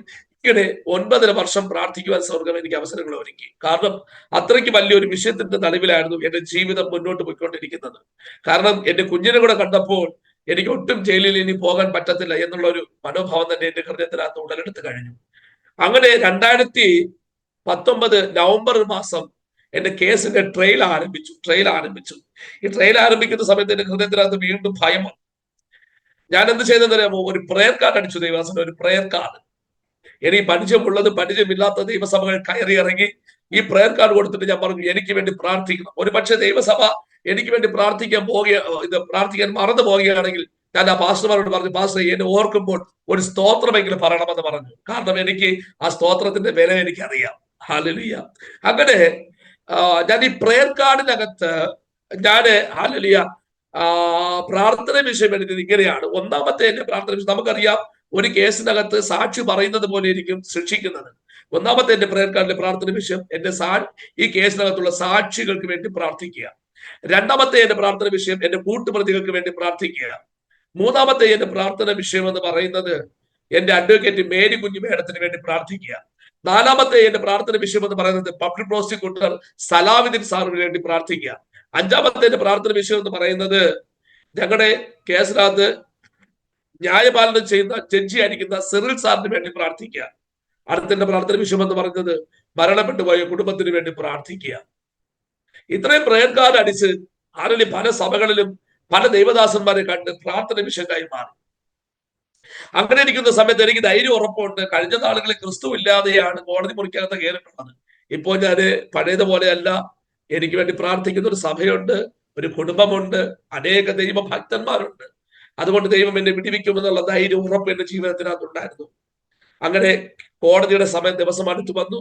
നവംബർ മാസം ആ പറഞ്ഞ ഡേറ്റിൽ അല്ലെങ്കിൽ ഞാൻ കോർട്ടിലേക്ക് പോകാൻ ഇറങ്ങി. വളരെയധികം അല്ലെങ്കിൽ ഭാര്യയോട് ഞാൻ മകളോട് പറഞ്ഞു, പപ്പ പോയിട്ട് പെട്ടെന്ന് വരാമെന്നൊക്കെ പറഞ്ഞു. സന്തോഷത്തോടെ എങ്ങനെ മീറ്റിങ്ങിന് ഒരുങ്ങുന്നുവോ അതുപോലെ വെള്ള ഷർട്ടും കറുത്ത പാന്റും ഈ എന്റെ ബാഗൊക്കെ എടുത്തുകൊണ്ട് ഞാൻ ഇറങ്ങുവാനിടയായി തീർന്നു. ഞാൻ കോടതിയിലേക്ക് പോയി. അന്യഭാഷ പറഞ്ഞുകൊണ്ടാണ് ആ സമയങ്ങളിലൊക്കെ യാത്ര. കോടതിയിലേക്ക് കയറി ഞാൻ കോടതിയുടെ പരാതിയിലൂടെ നടക്കുന്ന സമയത്ത് എന്റെ എതിരെ വരുന്ന വ്യക്തികൾ എന്നെ നോക്കിയിട്ട്, സാർ ഗുഡ് മോർണിംഗ്, സാർ നമസ്കാരം, എന്നോട് ഇങ്ങനെ പറയുക. ഞാൻ പറഞ്ഞു, ഇതെന്തോ പാടാ, ഒരു കൊലപാതക കുറ്റത്തിന് ഉള്ള പ്രതിക്ക് ഇത്രയും ബഹുമാനമോ? പിന്നീട് എനിക്ക് മനസ്സിലായത്, ഇവർ വിചാരിച്ചു ഞാൻ ഏതോ അഡ്വക്കേറ്റ് ആണെന്ന്. ഒരു പ്രവാചകൻ എന്റെ തലയിൽ കൈവച്ച് ചില വർഷങ്ങൾക്ക് മുമ്പേ പറഞ്ഞു, നിന്റെ ആള് മാറിയവനെ പോലെ ഞാൻ ഇതിന്റെ മാറ്റം. ദിവദാസൻ എന്റെ ഫോട്ടോസ് കണ്ടു കാണും. ഒത്തിരി തലമുടി, എന്ന് പറഞ്ഞാൽ സ്ത്രീകൾ തലമുടി വളർത്തുന്നത് പോലെ തലമുടി ഉണ്ടായിരുന്നു. വല്ലാത്ത രൂപത്തിലായിരുന്നു ഞാൻ ഹല്ലേലൂയ ആ സമയങ്ങളിലൊക്കെ ഹല്ലേലൂയ നടന്നത്. പക്ഷേ നോക്കണമേ, അപ്പോൾ ജനത്തിന് പോലും ഇത് പ്രതിയാണോ, ഇനി അഡ്വക്കേറ്റ് ആണോ, ജഡ്ജിയാണോ? ആ ചെണ്ട കൊട്ടുന്ന ഫോട്ടോയ്ക്കകത്ത് എനിക്ക് ഒന്ന് മുടി കെട്ടി വെച്ചേക്കുന്ന പാസ്റ്ററാണ് അല്ലേ? അതെ, ആ മുടിയൊക്കെ കെട്ടി ചെയ്യുന്നതാണ് ഞാൻ. മുടി കെട്ടി വെച്ചേക്കുന്നത് നടുക്ക് നിൽക്കുന്ന സിംഗിൾ ഫോട്ടോ കിട്ടിയായിരുന്നു. സിംഗിൾ ഫോട്ടോ എൻ്റെ കിട്ടിയായിരുന്നു. അപ്പൊ അതിനകത്ത് പക്ഷെ എനിക്ക് തോന്നുന്നു അത്രയും അത് കുറച്ചുകൂടെ ചെറിയ പ്രായത്തിലെ ഫോട്ടോ ആയിരുന്നു. ചെറിയ തന്നെ ചെണ്ട പഠിക്കുന്ന ഒരു വ്യക്തിയാണ്. അതെ, ശരി കണ്ടിന്യൂ ചെയ്യാം പാസ്റ്റർ. അങ്ങനെ ഞാൻ ആ കോടതി വരാതിൽ എനിക്ക് അങ്ങനെ ഒരു അത്ഭുതം കാണാം. സ്വർഗത്തിന്റെ ദൈവം എനിക്ക് അവസരം ഒരുക്കി. അത് കഴിഞ്ഞതിന് ശേഷം ഞാൻ ചെല്ലുമ്പോൾ കോടതിയുടെ ഫ്രണ്ടിൽ എന്റെ കൂട്ടുപ്രതികളെ നിൽക്കുക. ഈ മർഡർ നടക്കുന്ന സമയത്ത് ഞങ്ങൾ ടോട്ടല് ഞാൻ ഉൾപ്പെടെ 6 പ്രതികളാണ്. പക്ഷേ അത് മർഡർ നടക്കുന്ന സമയത്ത് ഒരാൾക്ക് വയസ്സ് തികഞ്ഞിട്ടില്ല. അതുകൊണ്ട് ഒരാൾക്ക് മാത്രം ജുനർ കോർട്ടിലാണ് കേസ് നടക്കുന്നത്. ഞാൻ എന്റെ കൂട്ടുപ്രതികളുടെ അടുത്തേക്ക് പോയി. ഞാൻ ചെല്ലുന്ന സമയത്ത് ഒരു പ്രതിയോട് ചോദിച്ചൊരു ചോദ്യമാണ്, പ്രശാന്ത് നിനക്ക് പേടിയില്ലെന്ന് ചോദിച്ചു, ഭയമില്ലെന്ന് ചോദിച്ചു. ഞാൻ പറഞ്ഞു, ഞാൻ എന്തിനു ഭയക്കണം, എനിക്ക് വേണ്ടി യേശു ഉണ്ടെന്ന് പറഞ്ഞു. സത്യം പറഞ്ഞ ഇത് പറഞ്ഞപ്പോ അവരൊന്നും മിണ്ടിയില്ല. കാരണം എനിക്ക് ധൈര്യം ഉറപ്പുണ്ട്, ദൈവം എന്നെ വിടിവിക്കും. കാരണം 1-2 വർഷമല്ല, 9.5 വർഷമാണ് ഉപവസിക്കുകയും പ്രാർത്ഥിക്കുകയും ചെയ്തത് ഈ വിഷയത്തിന് വേണ്ടി. അങ്ങനെ കോടതി സമയമായി.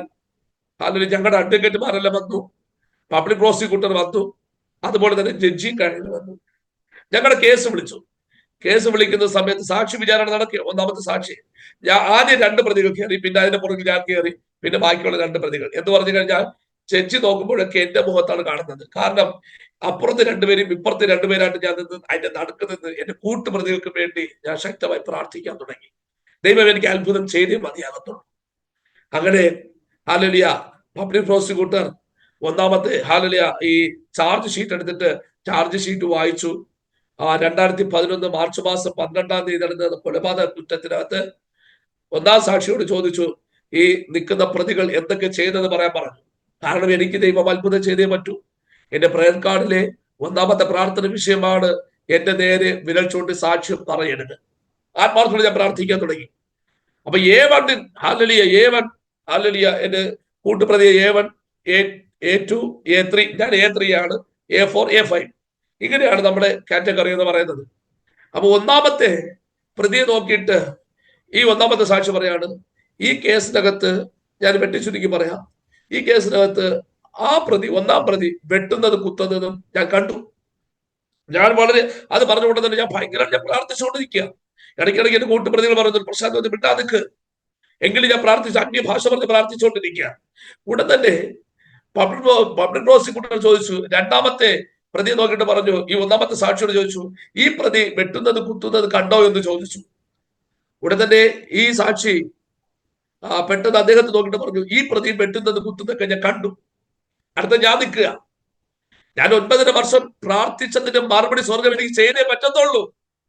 കാരണം എന്റെ പ്രയർ കാർഡിലെ ഒന്നാമത്തെ വിഷയം അത് തന്നെയാണ്, എന്റെ മുഖത്തേക്ക് നോക്കി വിരൽ ചൂണ്ടി സാക്ഷ്യം പറയരുത്. അങ്ങനെ പബ്ലിക് പ്രോസിക്യൂട്ടർ ചോദിച്ചു, 2010 നടന്ന കൊലപാതക കേസിനകത്ത് A3 എന്ന് പറയുന്ന പ്രശാന്ത് എന്ന് പറയുന്ന വ്യക്തി വെട്ടുന്നത് കുത്തുന്നത് കണ്ടോ എന്ന് ചോദിച്ചു. ഉടൻ തന്നെ ഈ സാക്ഷി പെട്ടെന്ന് സൂക്ഷിച്ച് ഇങ്ങനെ നോക്കിയിട്ട് കോടതിയിൽ അദ്ദേഹം പറഞ്ഞ വാക്കിങ്ങനെയാണ്. അത് കേട്ട് ഞാൻ ഞെട്ടിപ്പോയി. 2010 നടന്ന ഈ കൊലപാതക കേസിനകത്ത് പ്രശാന്ത് എന്ന് പറയുന്ന വ്യക്തി വെട്ടുന്നത് കുത്തുന്നത് ഞാൻ കണ്ടു. ഞാൻ ഞെട്ടിപ്പോയി.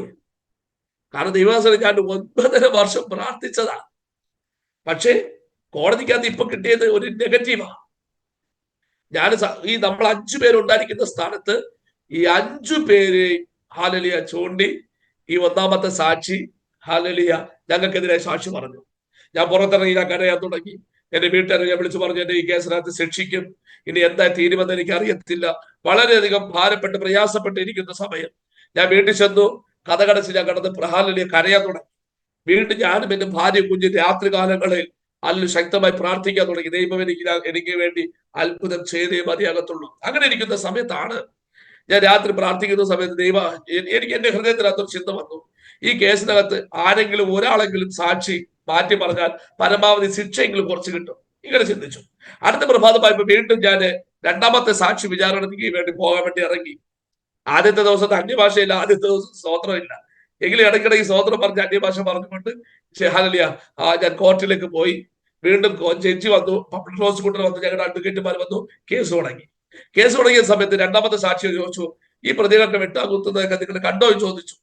ഉടൻ തന്നെ ഈ രണ്ടാമത്തെ സാക്ഷി ഞങ്ങൾ 5 പേര് നോക്കിയിട്ട് പറഞ്ഞു, ഇവരെല്ലാം വെട്ടുന്നത് കുത്തുന്നത് എല്ലാം കണ്ടു എന്ന് പറഞ്ഞു കഴിഞ്ഞാൽ മാസ്റ്ററെ 6 ദൃക്സാക്ഷികൾ ഉണ്ടായിരിക്കുന്ന സ്ഥാനത്ത് 6 പേരും ഞങ്ങൾക്ക് പ്രതികൂലമായി. ബാക്കിയുള്ള ടോട്ടൽ 28 സാക്ഷികളാണ്. Forensic report, postmortem report, inquest report, ഇതെല്ലാം ഞങ്ങൾക്ക് പ്രതികൂലമായി മാറുവാനിടയായി തീർന്നു. വൂണ്ട് സർട്ടിഫിക്കറ്റുകൾ, എന്തിനു പറയാൻ, എല്ലാം പ്രതികൂലമായി. ആ ദിവസങ്ങളിൽ ഉറക്കം നഷ്ടപ്പെട്ടവരായി വളരെയധികം ഭാരവും പ്രയാസവും കൊണ്ട് നടക്കുന്ന ഒരു സമയമാണ്. എന്റെ ഭവനം ഒരു വിലാപ ഭവനം പോലെയായി മാറുവാനിടയായി തീർന്നു. വളരെയധികം നിരാശയും ഹൃദയത്തിനകത്ത് വേദന കൊണ്ട് ഞാൻ ഉറക്കമില്ലാത്ത ദിവസങ്ങളായിരുന്നു ആ ദിവസങ്ങൾ എന്ന് പറയുന്നത്. സ്തോത്രം.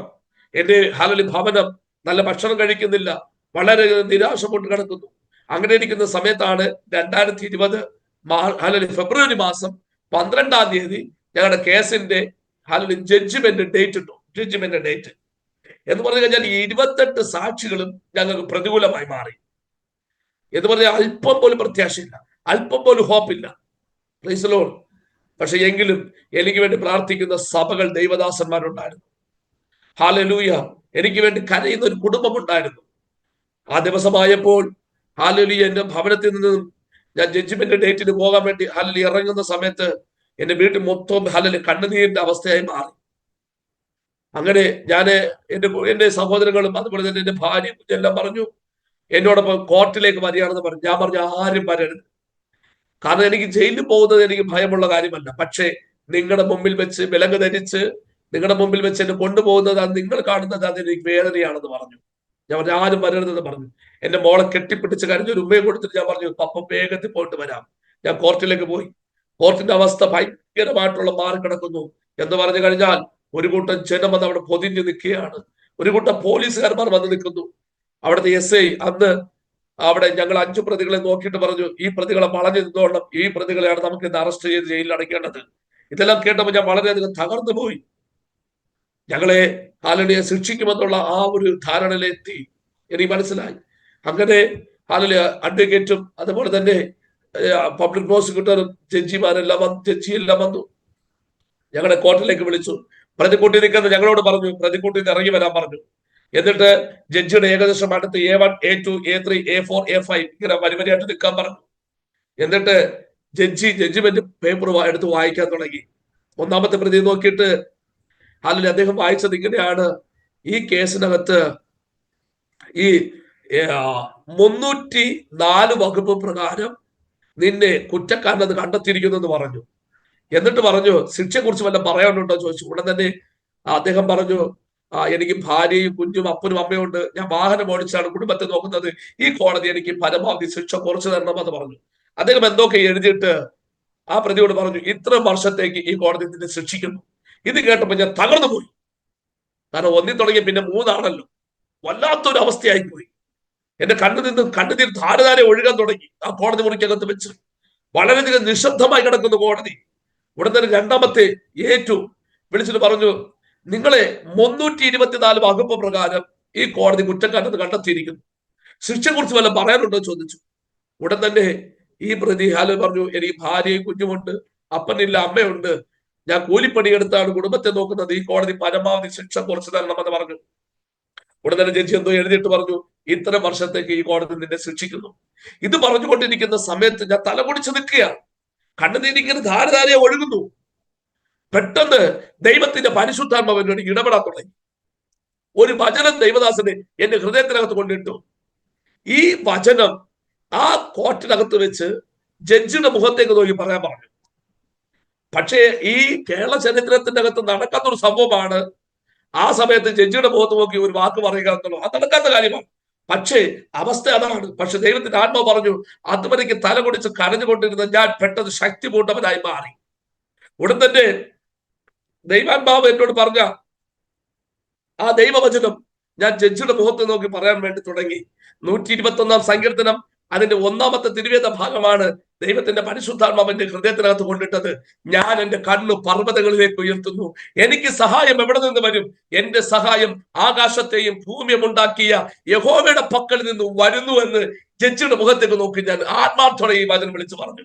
ഇത് പറഞ്ഞുകൊണ്ടിരിക്കുന്ന സമയത്ത് എന്റെ അഡ്വക്കേറ്റ് മേരിക്കുഞ്ഞു മേഡം പ്രശാന്ത് മിണ്ടാ നിൽക്കാൻ പറഞ്ഞു. പോലീസുകാർ പറഞ്ഞു എന്നോട് മിണ്ടാ നിൽക്കാൻ പറഞ്ഞു. പക്ഷെ ഞാൻ ആ വചനം ഞാൻ പൂർത്തീകരിച്ചു.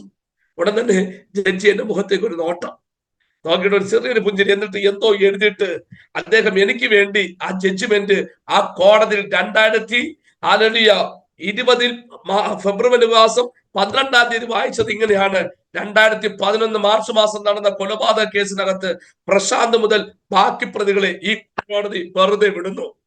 ആമേൻ പറഞ്ഞാട്ടെ. ഹല്ലേലൂയ. എനിക്ക് വളരെയധികം സന്തോഷം ഉണ്ടായി മാസ്റ്റർ. കാരണം ഞാൻ അവസാനമായിട്ട് ആ കേസിന്റെ പേരിൽ കരഞ്ഞൊരു ദിവസമാണ്. വാവിട്ട് നിലവിളിച്ചു. കാരണം ദൈവം എനിക്ക് അത്ഭുതം ചെയ്തിരിക്കുന്നു. Price the Lord. അങ്ങനെ ഞാൻ ആ വാക്ക് കേട്ട ഉടൻ തന്നെ ഞാൻ പെട്ടെന്ന് ഇറങ്ങി അങ്ങ് ഓടി ചെല്ലുന്ന സമയത്ത് എന്റെ മുമ്പിൽ വളഞ്ഞു നിന്ന പോലീസുകാരന്മാർ എന്റെ ഓട്ടം കണ്ടിട്ട് 2ആയിട്ട് വിഭജിച്ച് മാറുന്നു. ഞാൻ സ്വർഗത്തിലേക്ക് 2 കരം ഉയർത്തി പറഞ്ഞിട്ടു, എല്ലാ മാനവും മഹത്വം പുകഴ്ച എന്റെ ദൈവത്തിനുള്ളത്. ഞാൻ എന്റെ വീട്ടുകാരെ വിളിച്ചിട്ട് ഞാൻ പറഞ്ഞു, ദൈവം എനിക്ക് വേണ്ടി അത്ഭുതം ചെയ്തിരിക്കുകയാണെന്ന് പറഞ്ഞു. ഉടൻ തന്നെ എന്റെ വൈഫ് പറഞ്ഞത് ഇങ്ങനെയാണ്: അച്ചായ, ഞങ്ങള് കോടതി തന്നെ ഒരു സൈഡിൽ കാർ കൊണ്ടിട്ട് അച്ചായന് വേണ്ടി പ്രാർത്ഥിക്കുകയാണെന്ന് പറഞ്ഞു. ഞാൻ കോടതിയിൽ വരരുതെന്നാണ് ഞാൻ അവരോട് പറഞ്ഞത്. പക്ഷേ അവർ കോടതിയുടെ സൈഡിൽ സമാധാനമില്ലാതെ എനിക്ക് വേണ്ടി കരഞ്ഞു പ്രാർത്ഥിക്കുകയായിരുന്നു. ഉടൻ തന്നെ ഞാൻ ചോദിച്ചു, ഏത് ഭാഗത്താണെന്ന് ചോദിച്ചു. ഇന്ന ഭാഗത്തെന്ന് പറഞ്ഞു. ഞാൻ എന്റെ വാഹനം എടുക്കാതെ ഞാൻ അവരുടെ അടുക്കിലേക്ക് ഓടിച്ചെന്നു. എല്ലാവരും ഞാൻ കാണുമ്പോൾ എന്റെ കുടുംബം മുഴുവനും ഡോറ് തുറന്നിറങ്ങി സ്വർഗത്തിലേക്ക് കരമുയർത്തി ദൈവത്തിന് മഹത്വപ്പെടുത്തുന്ന ഒരു കാഴ്ചയാണ് ഞാൻ കാണുവാനിടയായി തീർന്നത്. ഒന്നുകൂടി ഞാൻ ആവർത്തിച്ച് പറയട്ടെ, നമുക്ക് വിരോധമായി എത്ര കൈയെഴുത്തുകൾ എഴുതിയാലും എത്ര രേഖകൾ എഴുതിയാലും സ്വർഗം നമ്മൾ വിടിവിക്കുമെന്ന് പറഞ്ഞാൽ വിടിവിക്കുക തന്നെ ചെയ്യും. ഞാൻ വിശ്വസിക്കുന്നുണ്ട് 2020 ഫെബ്രുവരി മാസം സ്വർഗം എനിക്ക് വേണ്ടി ആ കോർട്ട് മുറിക്കകത്ത് ഇറങ്ങി എന്റെ ന്യായപാലനം സ്വർഗം എനിക്ക് വേണ്ടി ചെയ്യുവാൻ ഇടയായി തീർന്നു. ഞാൻ വിശ്വസിക്കുന്നു ഈ ശബ്ദം കേൾക്കുമ്പോൾ ഏതെങ്കിലും ദൈവമക്കൾ ഏതെങ്കിലും പ്രതികൂലത്തിന്റെയോ പ്രതിസന്ധിയുടെ നടുവിലാണോ നിങ്ങൾ ആയിരിക്കുന്നതെങ്കിൽ ആത്മാവിന് ഞാൻ പറയുകയാണ്, സ്വർഗം വിടിവിക്കുന്ന ദിവസമാണ്. സ്വർഗം നിന്നെ മഹത്വപ്പെടുന്ന സമയമാണ്. ദൈവത്തിന് വലിയ പ്രവൃത്തികൾ കാണും. അന്ന് ഞങ്ങൾ വളരെയധികം സന്തോഷത്തോടെ രാത്രിയിൽ വളരെ ആത്മാർത്ഥത്തോടെ ദൈവത്തിനെ ആരാധിപ്പാൻ സ്വർഗത്തിലെ ദൈവം സഹായിച്ചു. എല്ലാവരും പോയി കിടന്നുറങ്ങുന്ന സമയത്ത് ഞാൻ വീണ്ടും തനിയെ ശേഷിച്ചു ദൈവത്തോട് നന്ദി പറയാൻ വേണ്ടി. ദൈവത്തോട് വളരെയധികം പ്രാർത്ഥിച്ച് കരഞ്ഞ് ആലലി ഞാൻ ദൈവത്തോട് പറഞ്ഞു, കർത്താവേ നന്ദി, ഇത്രയും വർഷം വരെ നടത്തിയ ഒരു ദൈവത്തിന് മഹത്വം കൊടുത്തു. എന്നിട്ട് ഞാൻ കർത്താവിനോട് ഒരു ചോദ്യം കൂടെ ഞാൻ ചോദിച്ചു, കർത്താവേ, കഴിഞ്ഞ 9.5 വർഷം കൊണ്ട് ഞാൻ പ്രാർത്ഥിച്ച ഒരു വിഷയമുണ്ടായിരുന്നു, ഈ കേസിന്റെ വിടുതലിന് വേണ്ടി. ദൈവം അതെനിക്ക് ചെയ്തു. ഞാന് ഒന്നാമതായി ഞാൻ ഒരു പ്രേയർ കാർഡിനകത്ത് എഴുതിയ ഒരു പ്രാർത്ഥന വിഷയമുണ്ടായിരുന്നു. ഹല്ലേലൂയ, എന്റെ നേരെ വിരൽ ചൂണ്ടി സാക്ഷി ആരും പറയരുതെന്ന് ഞാൻ ചോദിച്ചു. കർത്താവേ, ഈ 28 സാക്ഷികളെയും എനിക്ക് പ്രതികൂലമായി മാറി, എന്താണെന്ന് ചോദിച്ചു. കർത്താവ് എന്നോട് ഇടപെടാൻ തുടങ്ങിയത്, 28 സാക്ഷികളെയും നിനക്ക് പ്രതികൂലമാക്കിയത് എന്റെ കരം തന്നെയാണ്. ഞാൻ ഞെട്ടിപ്പോയി. കർത്താവ് എന്തിനാ അങ്ങനെ ചെയ്തത്? ദൈവാത്മാവിനോട് ഇടപെട്ടു. ഹല്ലേലൂയ, ഒരു പക്ഷേ നിനക്ക് വിരോധമായിട്ട് ആരെങ്കിലും ഒരാളെങ്കിലും സാക്ഷി പറയാതിരുന്നു കഴിഞ്ഞാൽ നാളെ നിന്നെ കാണുന്ന സമയത്ത് നീ അവന് മഹത്വം കൊടുക്കേണ്ടി വരും, അവന്റെ മുമ്പിൽ നീ തല കുനിക്കേണ്ടി വരും. പക്ഷേ എന്റെ മഹത്വം ഞാൻ ആർക്കും വിട്ടുകൊടുക്കത്തില്ല. നമ്മെ പറഞ്ഞാട്ടെ എന്ന് പറഞ്ഞു കഴിഞ്ഞാൽ ദൈവാസനെ, ഹല്ലേലൂയ, ദൈവത്തിന്റെ മഹത്വം ദൈവം ആർക്കും വിട്ടുകൊടുക്കത്തില്ല.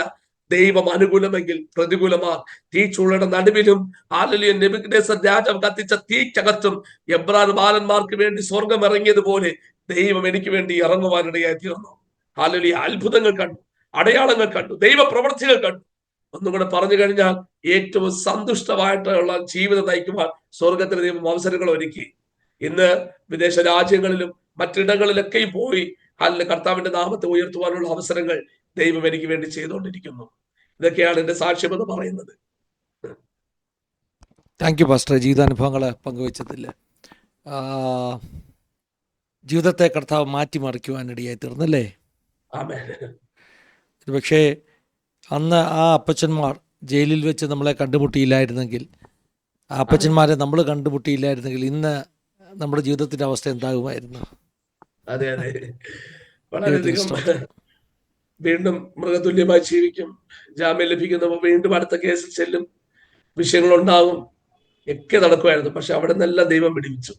അതെ, പകയുടെ ലോകത്ത് ജീവിക്കുമ്പോൾ സ്വാഭാവികമായിട്ടും നമ്മൾ ചിലരെ ഉപദ്രവിക്കുന്നു, അവർ തിരിച്ച് നമ്മളെ ഉപദ്രവിക്കും. അതെ, ഇന്ന് ചെറിയൊരു വിഷയം കിട്ടിയ പോലും ആർക്കും ക്ഷമിക്കാൻ കഴിയാത്ത കാലഘട്ടങ്ങളിലാണ് ഞാനും നിങ്ങളൊക്കെ ജീവിക്കുന്നത്. അതുകൊണ്ടാണ് ദൈവത്തിന്റെ വചനം പറയുന്നില്ലേ, മാനത്തോടിരിക്കുന്ന മനുഷ്യൻ വിവേകഹീനനെ കഴിഞ്ഞാൽ നശിച്ചു പോകുന്ന മൃഗത്തോട് തുല്യനായി തീരുന്നു. നമ്മൾ എത്രയോ സാക്ഷ്യങ്ങൾ കേട്ടിട്ടുണ്ട്. ജയിലിൽ കിടന്നിട്ട് പുറത്തു വരുമ്പോൾ പ്രതികാരം ചെയ്യാൻ വേണ്ടിയുള്ള സകല തയ്യാറെടുപ്പോടും കൂടെ വന്ന ആളുകൾ ആ വരുന്നതിന് തൊട്ടു മുമ്പ് കേട്ട സുവിശേഷം അവരെ മാറ്റി. ഇപ്പം നമ്മൾ ഈ റീസെൻ്റ്ലി ഈ കഴിഞ്ഞ ദിവസം നമ്മളൊരു വാർത്ത കേൾക്കാനിടയായി തീർന്നു. നമ്മളെയൊക്കെ ഞെട്ടിച്ച ഒരു വാർത്തയാണ്. ജയിലിൽ നിന്ന് പരോളി വന്ന ഒരാൾ ആദ്യം ഒരു സ്ത്രീയെ കൊന്നു, അവരുടെ ഭർത്താവിനെയും അമ്മയും, അല്ലേ, ഭർത്താവിനെയും അമ്മയും വന്ന് ഇന്ന് രാവിലെ ആ ന്യൂസ് കേൾക്കുകയായിരുന്നു. 2 പെൺമക്കളിരുന്ന് വാവിട്ട് നിലവിളിക്കുക. എന്റെ വർഷങ്ങൾക്ക് മുമ്പേ അമ്മേനെ കൊന്നതിന് പുറകിൽ ജയിലിൽ കിടന്നു, ജയിലിൽ നിന്ന് പരോളി ലഭിച്ചു, വീണ്ടും വന്നു, അപ്പനെ കൊന്നു. വളരെയധികം വേദനാകരമാകുന്ന ഒരു ന്യൂസ് തന്നെയായിരുന്നു. അതെ അതെ പാസ്റ്റർ, ഞാൻ ആ വാർത്ത രാവിലെ കേട്ടോ. എനിക്ക് അത് വളരെ ഹാർട്ട് ബ്രേക്കിംഗ് ആയിട്ട് വാർത്ത ഇന്നലെ കേട്ടു. അതുപോലെ തന്നെ ആ മനുഷ്യനെ കുറിച്ച്, ആ മനുഷ്യൻ നമ്മളിവിടെ ഞാനൊരു കാര്യം പറയാം പാസ്റ്ററെ, അത് യഥാർത്ഥ ഒരു കാരണമെന്ന് പറയുന്നത്, കഴിഞ്ഞ നാളുകളിൽ സുവിശേഷം ജയിലിനകത്ത് പറയാനുള്ള അവസരങ്ങൾ ഉണ്ടായിരുന്നു. അതെ, പക്ഷേ ഇതെല്ലാം ഗവൺമെന്റുകൾ ബ്ലോക്ക് ചെയ്ത് കളഞ്ഞു. അതെ, ഇന്ന് ഇപ്പൊ ഒരു സുവിശേഷം പറയാൻ വേണ്ടിയിട്ട് ഒരു ജയിലിനകത്ത് കയറുന്ന ഒരു പാസ്റ്റർമാരെ പോലും കേട്ടുന്നില്ല. അതെ, ഇവർക്കറിയത്തില്ല ഇത് പണപ്പിരിവിനോ അല്ലെങ്കിൽ എന്തെങ്കിലും കോടികൾ ഉണ്ടാക്കേണ്ടതിനുള്ള മാർഗമല്ല. ഈ അപ്പച്ചന്മാർ ജയിലിൽ വന്ന് സുവിശേഷം പറഞ്ഞാലേ നിങ്ങൾക്ക് ആ അപ്പച്ചന്മാർക്ക് 1 രൂപ പോലും സ്വത്രാഴ്ച കൊടുക്കാനില്ല. സ്വത്രാഴ്ചക്ക് വേണ്ടിയാണ് കൊടുക്കാനില്ല. കാരണം ഞങ്ങളെ പൂജ്യമായിട്ട് അവിടെ കിടക്കുന്നത് റിമാൻഡ് പ്രതികളാണ്. അങ്ങനെ അതുകൊണ്ട് ഞാൻ പറഞ്ഞത്, 1 രൂപ പോലും പ്രതിഫലമില്ലാതെ വരുന്ന ഈ അപ്പച്ചന്മാര് ഇടികൊണ്ട് രക്തം താഴെ ഒഴുകുമ്പോൾ അവർക്ക് പറയാനുള്ള സമാധാനം, ക്ഷമിക്കുന്നു, ഈ വാക്കുകൾ മാത്രമേ ഉള്ളൂ. ലോകത്തിന്റെ കാഴ്ചപ്പാടെന്ന് പറയുന്ന സുവിശേഷകന്മാർ പണത്തിന്റെ പുറകിലാണ്, എന്ത് മതത്തിന് മാറ്റുകയാണ്, ഒന്നുമില്ല. അങ്ങനെ മാറുന്ന മതമാണെങ്കിൽ അത് നിനക്ക് നീ മാറുന്നതാണ്.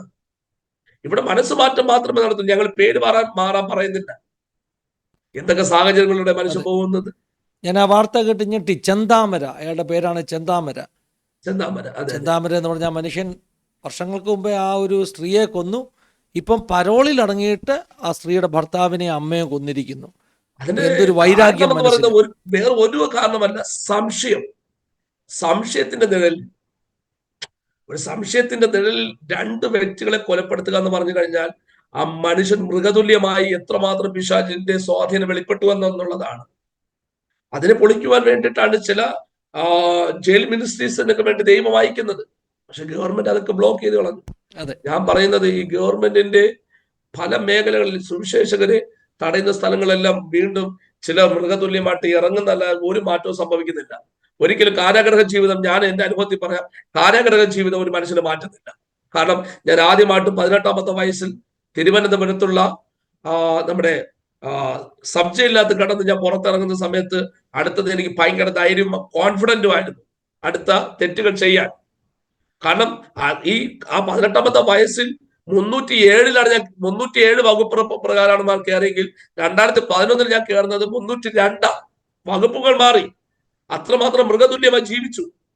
എത്രയോ പിടിക്കപ്പെടാത്ത കേസുകൾ എന്റെ ജീവിതത്തിനകത്തുണ്ട്. അതൊന്നും പോലീസുകാർക്ക് അറിയത്തില്ല. പക്ഷേ ഈ സുവിശേഷകർ, പാസ്റ്റർ പറഞ്ഞതുപോലെ, ഈ സുവിശേഷകർ എന്നെ സന്ദർശിച്ചില്ല എങ്കിൽ വീണ്ടും ആ പേറ്റൻ തന്നെ ഞാൻ തുടർന്നേനെ. ഒന്നിയിൽ ആരെങ്കിലും എന്നെ കുത്തി കൊലപ്പെടുത്തും, ഇല്ലെങ്കിൽ ഞാൻ ആരെങ്കിലും എന്തെങ്കിലും ചെയ്യും. പക്ഷെ സ്വർഗം അതിനൊന്നും അവസരം ഒരുക്കിയില്ല. സ്വർഗം എന്നെ വിളിച്ച് വേർതിരിച്ചു. ദൈവം കണ്ണുനീരിനെ കണ്ടു, അദ്ദേഹത്തിലെ വേദനയെ ദൈവം അറിഞ്ഞു. അതെ, ഒരു കൊലപാതക കുറ്റത്തിന് ജയിലിൽ കിടന്ന ആളാണ് ഭജീന്ദർ സിംഗ് എന്ന് പറയുന്ന ഇന്ന് പഞ്ചാബിലെ വലിയൊരു ചർച്ചിന്റെ പാസ്റ്റർ. 3 ലക്ഷം പേരുണ്ട് ആ ചർച്ചിൽ. ഓ ആമേൻ. ജയിലിൽ കിടക്കുമ്പോൾ അദ്ദേഹത്തിന് ഒരു ബൈബിൾ ആരോ കൊടുക്കുന്നു. ആ ബൈബിൾ ജയിലിൽ കിടന്ന് വായിച്ച് യേശുവിനെ സ്വീകരിച്ച് ഇന്ന് ഇന്ത്യയിലെ തന്നെ ഏറ്റവും വലിയ 3 ചർച്ചുകളിൽ ഒന്നാണ് പഞ്ചാബിലെ ഭജീന്ദർ സിംഗിന്റെ ചർച്ച. 3 ലക്ഷം ആളുകൾ ആ സഭയിലെ വിശ്വാസികൾ. ഒരു കൊലപാതകൻ എന്ന് പറഞ്ഞ് നമുക്ക് എഴുതി തള്ളാം. വേദപുസ്തകത്തിലെ ഷാവൂൽ ഒരു കൊലപാതകനായിരുന്നു. സഭയെ ഉപദ്രവിച്ചു, പക്ഷെ യേശു ക്ഷമിച്ചു. യേശുവിന് ക്ഷമിക്കാൻ കഴിയാത്ത ഒരു പാപവുമില്ല മാസ്റ്ററെ. അത് ഒരുപക്ഷെ ഈ വീഡിയോയുടെ താഴെ ആളുകൾ വന്ന് കമന്റ് ഇടും, ഇത്ര വലിയ ക്രൂരകൃത്യം ചെയ്ത ഈ ആളെ എങ്ങനെ നമുക്ക് അല്ലേ സുവിശേഷകനായിട്ട് കാണാൻ പറ്റും, അല്ലെങ്കിൽ ഇത് ഒരു വാക്കുകൂടെ ഞാൻ ആവർത്തിക്കുകയാണ്. ഞാൻ ക്രിസ്തീയ അനുഭവത്തിൽ വരുന്ന സമയത്ത് ഏറ്റവും കൂടുതൽ ഞാൻ കേട്ടൊരു വാക്കാണ്, ഇവൻ കേസിൽ നിന്ന് രക്ഷപ്പെടാൻ വേണ്ടിയിട്ട് തിരഞ്ഞെടുത്തൊരു മാർഗമാണ് ക്രിസ്ത്യ ജീവിതം. എന്റെ കേസ് കഴിഞ്ഞിട്ടും ഇന്നും ആത്മാർത്ഥത്തോടെ പറയാം, കർത്താവിന് വേണ്ടി ചങ്കുറ്റത്തോടെ ഞാൻ നിൽക്കുകയാണ്. പട്ടണങ്ങളിലാണെങ്കിലും ഞങ്ങളുടെ ദേശങ്ങളിലാണെങ്കിലും ഒരു ടീമായിട്ട് നിന്ന് എന്റെ കർത്താവിന്റെ നാമത്തെ പലയിടങ്ങളിൽ ഉയർത്തിക്കൊണ്ടിരിക്കുന്നു. കാരണം ഒരു മനുഷ്യന്റെ ദൈവം തൊടുകയാണ്. ഇത് ഒരിക്കലും നാടകമല്ല, മുഖംമൂടിയല്ല എന്നെനിക്ക് ധൈര്യം ഉറപ്പുമായിട്ട് എനിക്ക് പറയാൻ സാധിക്കും.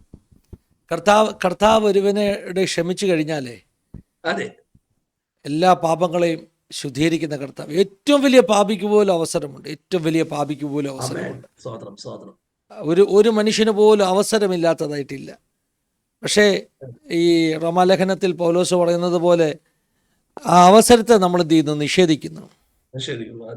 വെളിച്ചം ഭൂമിയിൽ വെളിപ്പെട്ടിട്ടും വെളിച്ചത്തെ നിരസിക്കുന്നതാണ് ന്യായവിധിക്ക് കാരണമെന്ന് ഇന്നലെ നമുക്ക് വന്ന, അതാണ് ന്യായവിധി എന്ന് ഇന്നലെ നമുക്ക് വന്ന ദേവദാസൻ പറയാനിടയായിത്തീരുന്നത്, അനിയൻ പാസ്റ്റർ പറയാനിടയായിത്തീരുന്നത്. വെളിച്ചം കാട്ടിയിട്ടും അതിനെ നിരസിക്കുന്നതാണ് ശിക്ഷയ്ക്ക് കാരണമായിത്തീരുന്നത്. പാസ്റ്ററുടെ പ്രെയർ കാർഡിൽ ഒരു പ്രെയർ റിക്വസ്റ്റ് ഉണ്ടായിരുന്നു, ആ മരിച്ചുപോയ വ്യക്തിയുടെ കുടുംബത്തിന് വേണ്ടി പ്രാർത്ഥിക്കുക. ആ കുടുംബത്തെക്കുറിച്ച് പിന്നെ അറിയാമോ? അറിയാം. മിക്ക ദിവസങ്ങളിലും കാണാറുണ്ട്. കാരണം ഇതില് ഒരു കാര്യം കൂടെ ഞാൻ ആവർത്തിച്ച് പറയട്ടെ, എനിക്ക് ഇന്നും അറിയത്തില്ല മരണത്തിന് കാരണമായിരിക്കുന്ന കുത്തുകുത്തിയ ധാരണം. എനിക്കിന്നും അറിയത്തില്ല, ഇത്ര വർഷമായി. കാരണം ഒരു ഇൻസിഡന്റ് നടക്കുന്നു, അതിനകത്ത് വല്ലാത്ത ഇരുട്ടത്ത് ഇങ്ങനെ വിഷയങ്ങൾ നടക്കുന്നു. പക്ഷേ ഇതെങ്ങനെ സംഭവിച്ചത് പോലും ഇന്നും എനിക്കറിയത്തില്ല. നമ്മുടെ കൂട്ടുപ്രതികളുടെ കയ്യിൽ ആരുടെ കയ്യിലും കത്തിയില്ലായിരുന്നു. അത് ഇന്നും അറിയത്തില്ല. എന്തായാലും ദൈവം നമുക്കൊരു പുതിയ ജീവിതം തന്നു. അതെ, യേശുവിനെ അറിഞ്ഞതുകൊണ്ട്. ദൈവം സഹായിക്കട്ടെ, അനുഗ്രഹിക്കട്ടെ പാസ്റ്ററെ. Thank you. നമ്മുടെ പ്രേക്ഷകർക്ക് വേണ്ടി പാസ്റ്റർക്ക് ചുരുക്കമായിട്ടൊന്ന് പ്രാർത്ഥിക്കാം. അവരുടെ ജീവിതത്തിൽ തീർച്ചയായിട്ടും. വിശ്വാസവും ധൈര്യവും സൗഖ്യവും, ആരെങ്കിലും വലിയ പ്രശ്നങ്ങളിലൂടെ കടന്നു പോകുന്നുണ്ടെങ്കിൽ അവർക്ക് ധൈര്യം പകരത്തക്കവണ്ണം കർത്താവ് കൃപ ചെയ്യട്ടെ. പലപ്പോഴും നമ്മുടെ ജീവിതത്തിൽ നമ്മുടെ മിസ്റ്റേക്സ് കൊണ്ടാകാം ചില പ്രശ്നങ്ങൾ വരുന്നത്. നമ്മൾ പിന്നെ അത് റിഗ്രറ്റ് ചെയ്യും. നമ്മൾ അയ്യോ അങ്ങനെ ചെയ്തില്ലായിരുന്നുവെങ്കിൽ, ആ തീരുമാനം എടുത്തില്ലായിരുന്നെങ്കിൽ. ഞാൻ ഈ ദിവസങ്ങളിൽ ചിലർക്ക് വേണ്ടി പ്രാർത്ഥിച്ചപ്പോൾ ഇങ്ങനെ പറഞ്ഞു, കർത്താവേ, അവർ ബലഹീനരാണല്ലോ, മനുഷ്യരാണല്ലോ, അവർക്ക് തെറ്റുപറ്റി, അവിടുന്ന് ക്ഷമിച്ചിട്ട് ആ ബലഹീനതയിൽ നിൻ്റെ കൃപ പകർന്നിട്ട് അവരെ വിടുവിക്കണം, ഒരവസരം കൂടെ കൊടുക്കണം. ദൈവ അവസരങ്ങൾ നൽകുന്നവനാണ്. ഉടഞ്ഞുപോയൊരു മൺപാത്രത്തെ കുശവൻ എങ്ങനെയാണോ കയ്യിലെടുത്ത് അതിനെ ഉടച്ചു വാർത്ത് പുതിയൊരു പാത്രമാക്കി തീർത്തുന്ന യിരെമ്യാവ് 18 പറയുന്നത് പോലെ അവസരങ്ങൾ നൽകുന്ന കർത്താവ്, ഉടഞ്ഞുപോയതിനെ ഉടച്ചു വാർത്ത് പുതിയതാക്കുന്ന നല്ല കുശവൻ. അവനാൽ അസാധ്യമായിട്ടൊന്നുമില്ല. പ്രാർത്ഥിക്കാം ദൈവദാസൻ, അങ്ങനെയുള്ള ജീവിതങ്ങൾക്കൊരു അനുഗ്രഹമായി തീരട്ടെ. ആമേൻ. Yes, sure. പ്രാർത്ഥിക്കാം. ഹല്ലേലൂയ. ഘടകശബ്ദനാണ് മഹാപരിശുദ്ധനും നിത്യനും നീതിമാനുമായ കർത്താവെ, അനുഗ്രഹിക്കപ്പെട്ട നല്ല സമയത്തിനായി ഞങ്ങൾ നന്ദിയുള്ള ഹൃദയത്തോട് സ്തുതിക്കുന്നു. ദൈവമേ, ഈ സാക്ഷിയിലൂടെ അനേക പേര് ദൈവത്തിന്റെ പരിശുദ്ധാത്മാവ് സ്പർശിച്ച വിധങ്ങൾക്കായി സ്തോത്രം. കർത്താവ്, ഏതെങ്കിലും പ്രതികൂലത്തിന്റെ നടുവിലും പ്രതിസന്ധികളുടെ നടുവിലും ദൈവം നിൽക്കുന്ന ഏതെങ്കിലും കുടുംബങ്ങൾ ഞങ്ങളുടെ ശബ്ദം കേൾക്കുന്നുണ്ടെങ്കിൽ കർത്താവ്, ഞങ്ങൾ അവർക്ക് വേണ്ടി പ്രാർത്ഥിക്കുകയാണ്. അവരുടെ ജീവിതത്തിനകത്ത് വലിയ മാറ്റങ്ങൾ സംഭവിക്കട്ടെ. ദൈവത്തിന്റെ വലിയ പ്രവൃത്തികൾ വെളിപ്പെട്ട് വരട്ടെ. യേശുവിന്റെ നാമത്തിൽ ഞങ്ങൾ പ്രാർത്ഥിക്കുമ്പോൾ കർത്താവെ, അറിഞ്ഞോ അറിയാതെ വന്ന കേസുകളിൽ പെട്ടവർക്ക് വേണ്ടി, കുരുക്കിൽ കിടക്കുന്നവർക്ക് വേണ്ടി ഞങ്ങൾ പ്രാർത്ഥിക്കുകയാണ്. ഇന്ന് ഈ പകൽക്കാലം ഞങ്ങളുടെ ശബ്ദം കേൾക്കുമ്പോൾ വലിയ ദൈവ സാന്നിധ്യം അവരുടെ മേൽ വെളിപ്പെടുവാൻ, അവരുടെ കുടുംബത്തിന്റെ ചരിത്രം ദൈവം മാറ്റുന്ന നിലവാരത്തിൽ വലിയ ദൈവമഹത്വം വെളിപ്പെടുവാൻ സ്വർഗം സഹായിക്കുമാറാകണമേ എന്ന് പ്രാർത്ഥിക്കുന്നു. യേശുവിന്റെ നാമത്തിൽ ഞങ്ങൾ പ്രാർത്ഥിക്കുമ്പോൾ ദൈവമേ, കടഭാരത്തിൽ അകപ്പെട്ട് കിടക്കുന്ന കുടുംബങ്ങൾക്ക് വേണ്ടി ഞങ്ങൾ പ്രാർത്ഥിക്കുകയാണ്. രോഗികളായി ഭാരപ്പെടുന്നവർക്കായി ഞങ്ങൾ പ്രാർത്ഥിക്കുകയാണ്. ദൈവമേ, ഹല്ലേലൂയ. ജോലിയില്ലാതെ ഭാരപ്പെടുന്നവർക്ക് വേണ്ടി ഞങ്ങൾ പ്രാർത്ഥിക്കുകയാണ്. ദൈവമേ, ഹല്ലേലൂയ. കല്യാണം കഴിഞ്ഞിട്ടും വിവാഹം കഴിഞ്ഞിട്ടും മക്കളില്ലാത്തവർക്ക് വേണ്ടി ഞങ്ങൾ പ്രാർത്ഥിക്കുകയാണ്. വിവാഹ ജീവിതത്തിന് വേണ്ടി പ്രാർത്ഥിക്കുന്ന ദൈവമക്കൾക്ക് വേണ്ടി ഞങ്ങൾ പ്രാർത്ഥിക്കുകയാണ്. ദൈവം, ചെറുതും വലുതുമായിട്ടുള്ള സകല വിഷയങ്ങൾ പേര് കിടക്കുന്ന എല്ലാ ദൈവമക്കളെയും ഞങ്ങൾ കേൾപ്പിച്ച് പ്രാർത്ഥിക്കുകയാണ്. കർത്താവേ, ശക്തമായ ദൈവിക വിടുതലുകൾ, ദൈവത്തിന്റെ മഹത്വം വെളിപ്പെടുവാൻ തക്കവണ്ണം സ്വർഗം സഹായിക്കുമാറാകണമെന്ന് പ്രാർത്ഥിക്കുന്നു. യേശുവിന്റെ നാമത്തിൽ ഇന്ന് ഹല്ലേലൂയ പ്രാർത്ഥിക്കുമ്പോൾ ചില ഭവനങ്ങളിൽ നിന്നും അകാല മരണങ്ങളെ വിതയ്ക്കുന്ന ഇരുട്ടിന്റെ സ്വാധീനങ്ങൾ ദൈവം പൊളിക്കട്ടെ. യേശുവിന്റെ നാമത്തിൽ സൂയിസൈഡിന്റെ സ്പിരിറ്റുമായി നിൽക്കുന്ന ഹല്ലേലൂയ പ്രിയ സഹോദരങ്ങളെ ദൈവം വിടുവിക്കുമാറാകണമെന്ന് പ്രാർത്ഥിക്കുന്നു. കർത്താവേ, ദൈവിക വിടുതൽ കാണുവാൻ, ദൈവത്തിന്റെ മഹത്വം കാണുവാൻ സ്വർഗം സഹായിക്കുമാറാകണമെന്ന് പ്രാർത്ഥിക്കുന്നു. പ്രത്യേകിച്ചും കർത്താവിന്റെ ദാസനെയും കർത്താവെ, ഹല്ലേലൂയ ആസാദി TV ചാനലിനെയും ഓർത്ത് ഞങ്ങൾ പ്രാർത്ഥിക്കുകയാണ്. കർത്താവെ, ഭയങ്കര ഒരു ചലനം വെളിപ്പെട്ട് വരട്ടെ. അനേകർക്ക് ഒരു ദൈവ അനുഗ്രഹത്തിന് കാരണമായി തീരുവാൻ, അനേകര ഒരു ഹല്ലേലൂയ വ്യക്തികൾക്ക് ഇതൊരു രൂപാന്തരത്തിന് കാരണമായി തീരുവാൻ, ഒരു മാനസാന്തരത്തിന് കാരണമായി തീരുവാൻ, ഒരു പിന്മാറ്റ അവസ്ഥയിൽ നിന്ന് മടക്കത്തിന് കാരണമായി തീരുവാൻ തക്കവണ്ണം സ്വർഗം ദൈവം ഈ പ്രോഗ്രാമിനെ അനുഗ്രഹിക്കുമാറാകണമെന്ന് പ്രാർത്ഥിക്കുന്നു. രക്തത്തിന്റെ മറവിൽ മറിച്ച് അത്ഭുതകരമായ ദൈവിക വിടുതലുകൾ കേൾക്കുവാൻ സ്വർഗം സഹായിച്ചാട്ടെ, അനുഗ്രഹിച്ചാട്ടെ. യേശുവിന്റെ നാമത്തിൽ തന്നെ. ആമേൻ, ആമേൻ, ആമേൻ. പിതാപുത്ര പരിശുദ്ധാത്മാവാകുന്ന ത്രിയേക ദൈവത്തിന്റെ കൂട്ടായ്മ സഹവാസക്കാവൽ നമ്മെല്ലാവരുടെ മേലും പ്രത്യേകം നമ്മുടെ നടുവിൽ വന്ന ജീവിതാനുഭവങ്ങൾ പങ്കുവച്ച പ്രിയ പ്രശാന്ത് പാസ്റ്ററുടെ മേൽ, തന്റെ കുടുംബത്തിന്റെ മേൽ, ശുശ്രൂഷകളുടെ മേൽ ഇന്നു മുതൽ എപ്പോഴും എന്നേക്കും ഉണ്ടായിരിക്കുമാറാകട്ടെ. ആമേൻ, ആമേൻ. താങ്ക് യു പാസ്റ്ററെ. വളരെ അനുഗ്രഹിക്കപ്പെട്ട ജീവിതാനുഭവം, സംഭവമാകുന്ന ജീവിതാനുഭവം കേട്ടത് ധാരാളം സഹായിക്കട്ടെ. ഞാൻ രേഖപ്പെടുത്തുകയാണ്. ദൈവം സഹായിക്കട്ടെ. Thank you. God bless you all. Have a wonderful time. Thank you for watching. God bless you.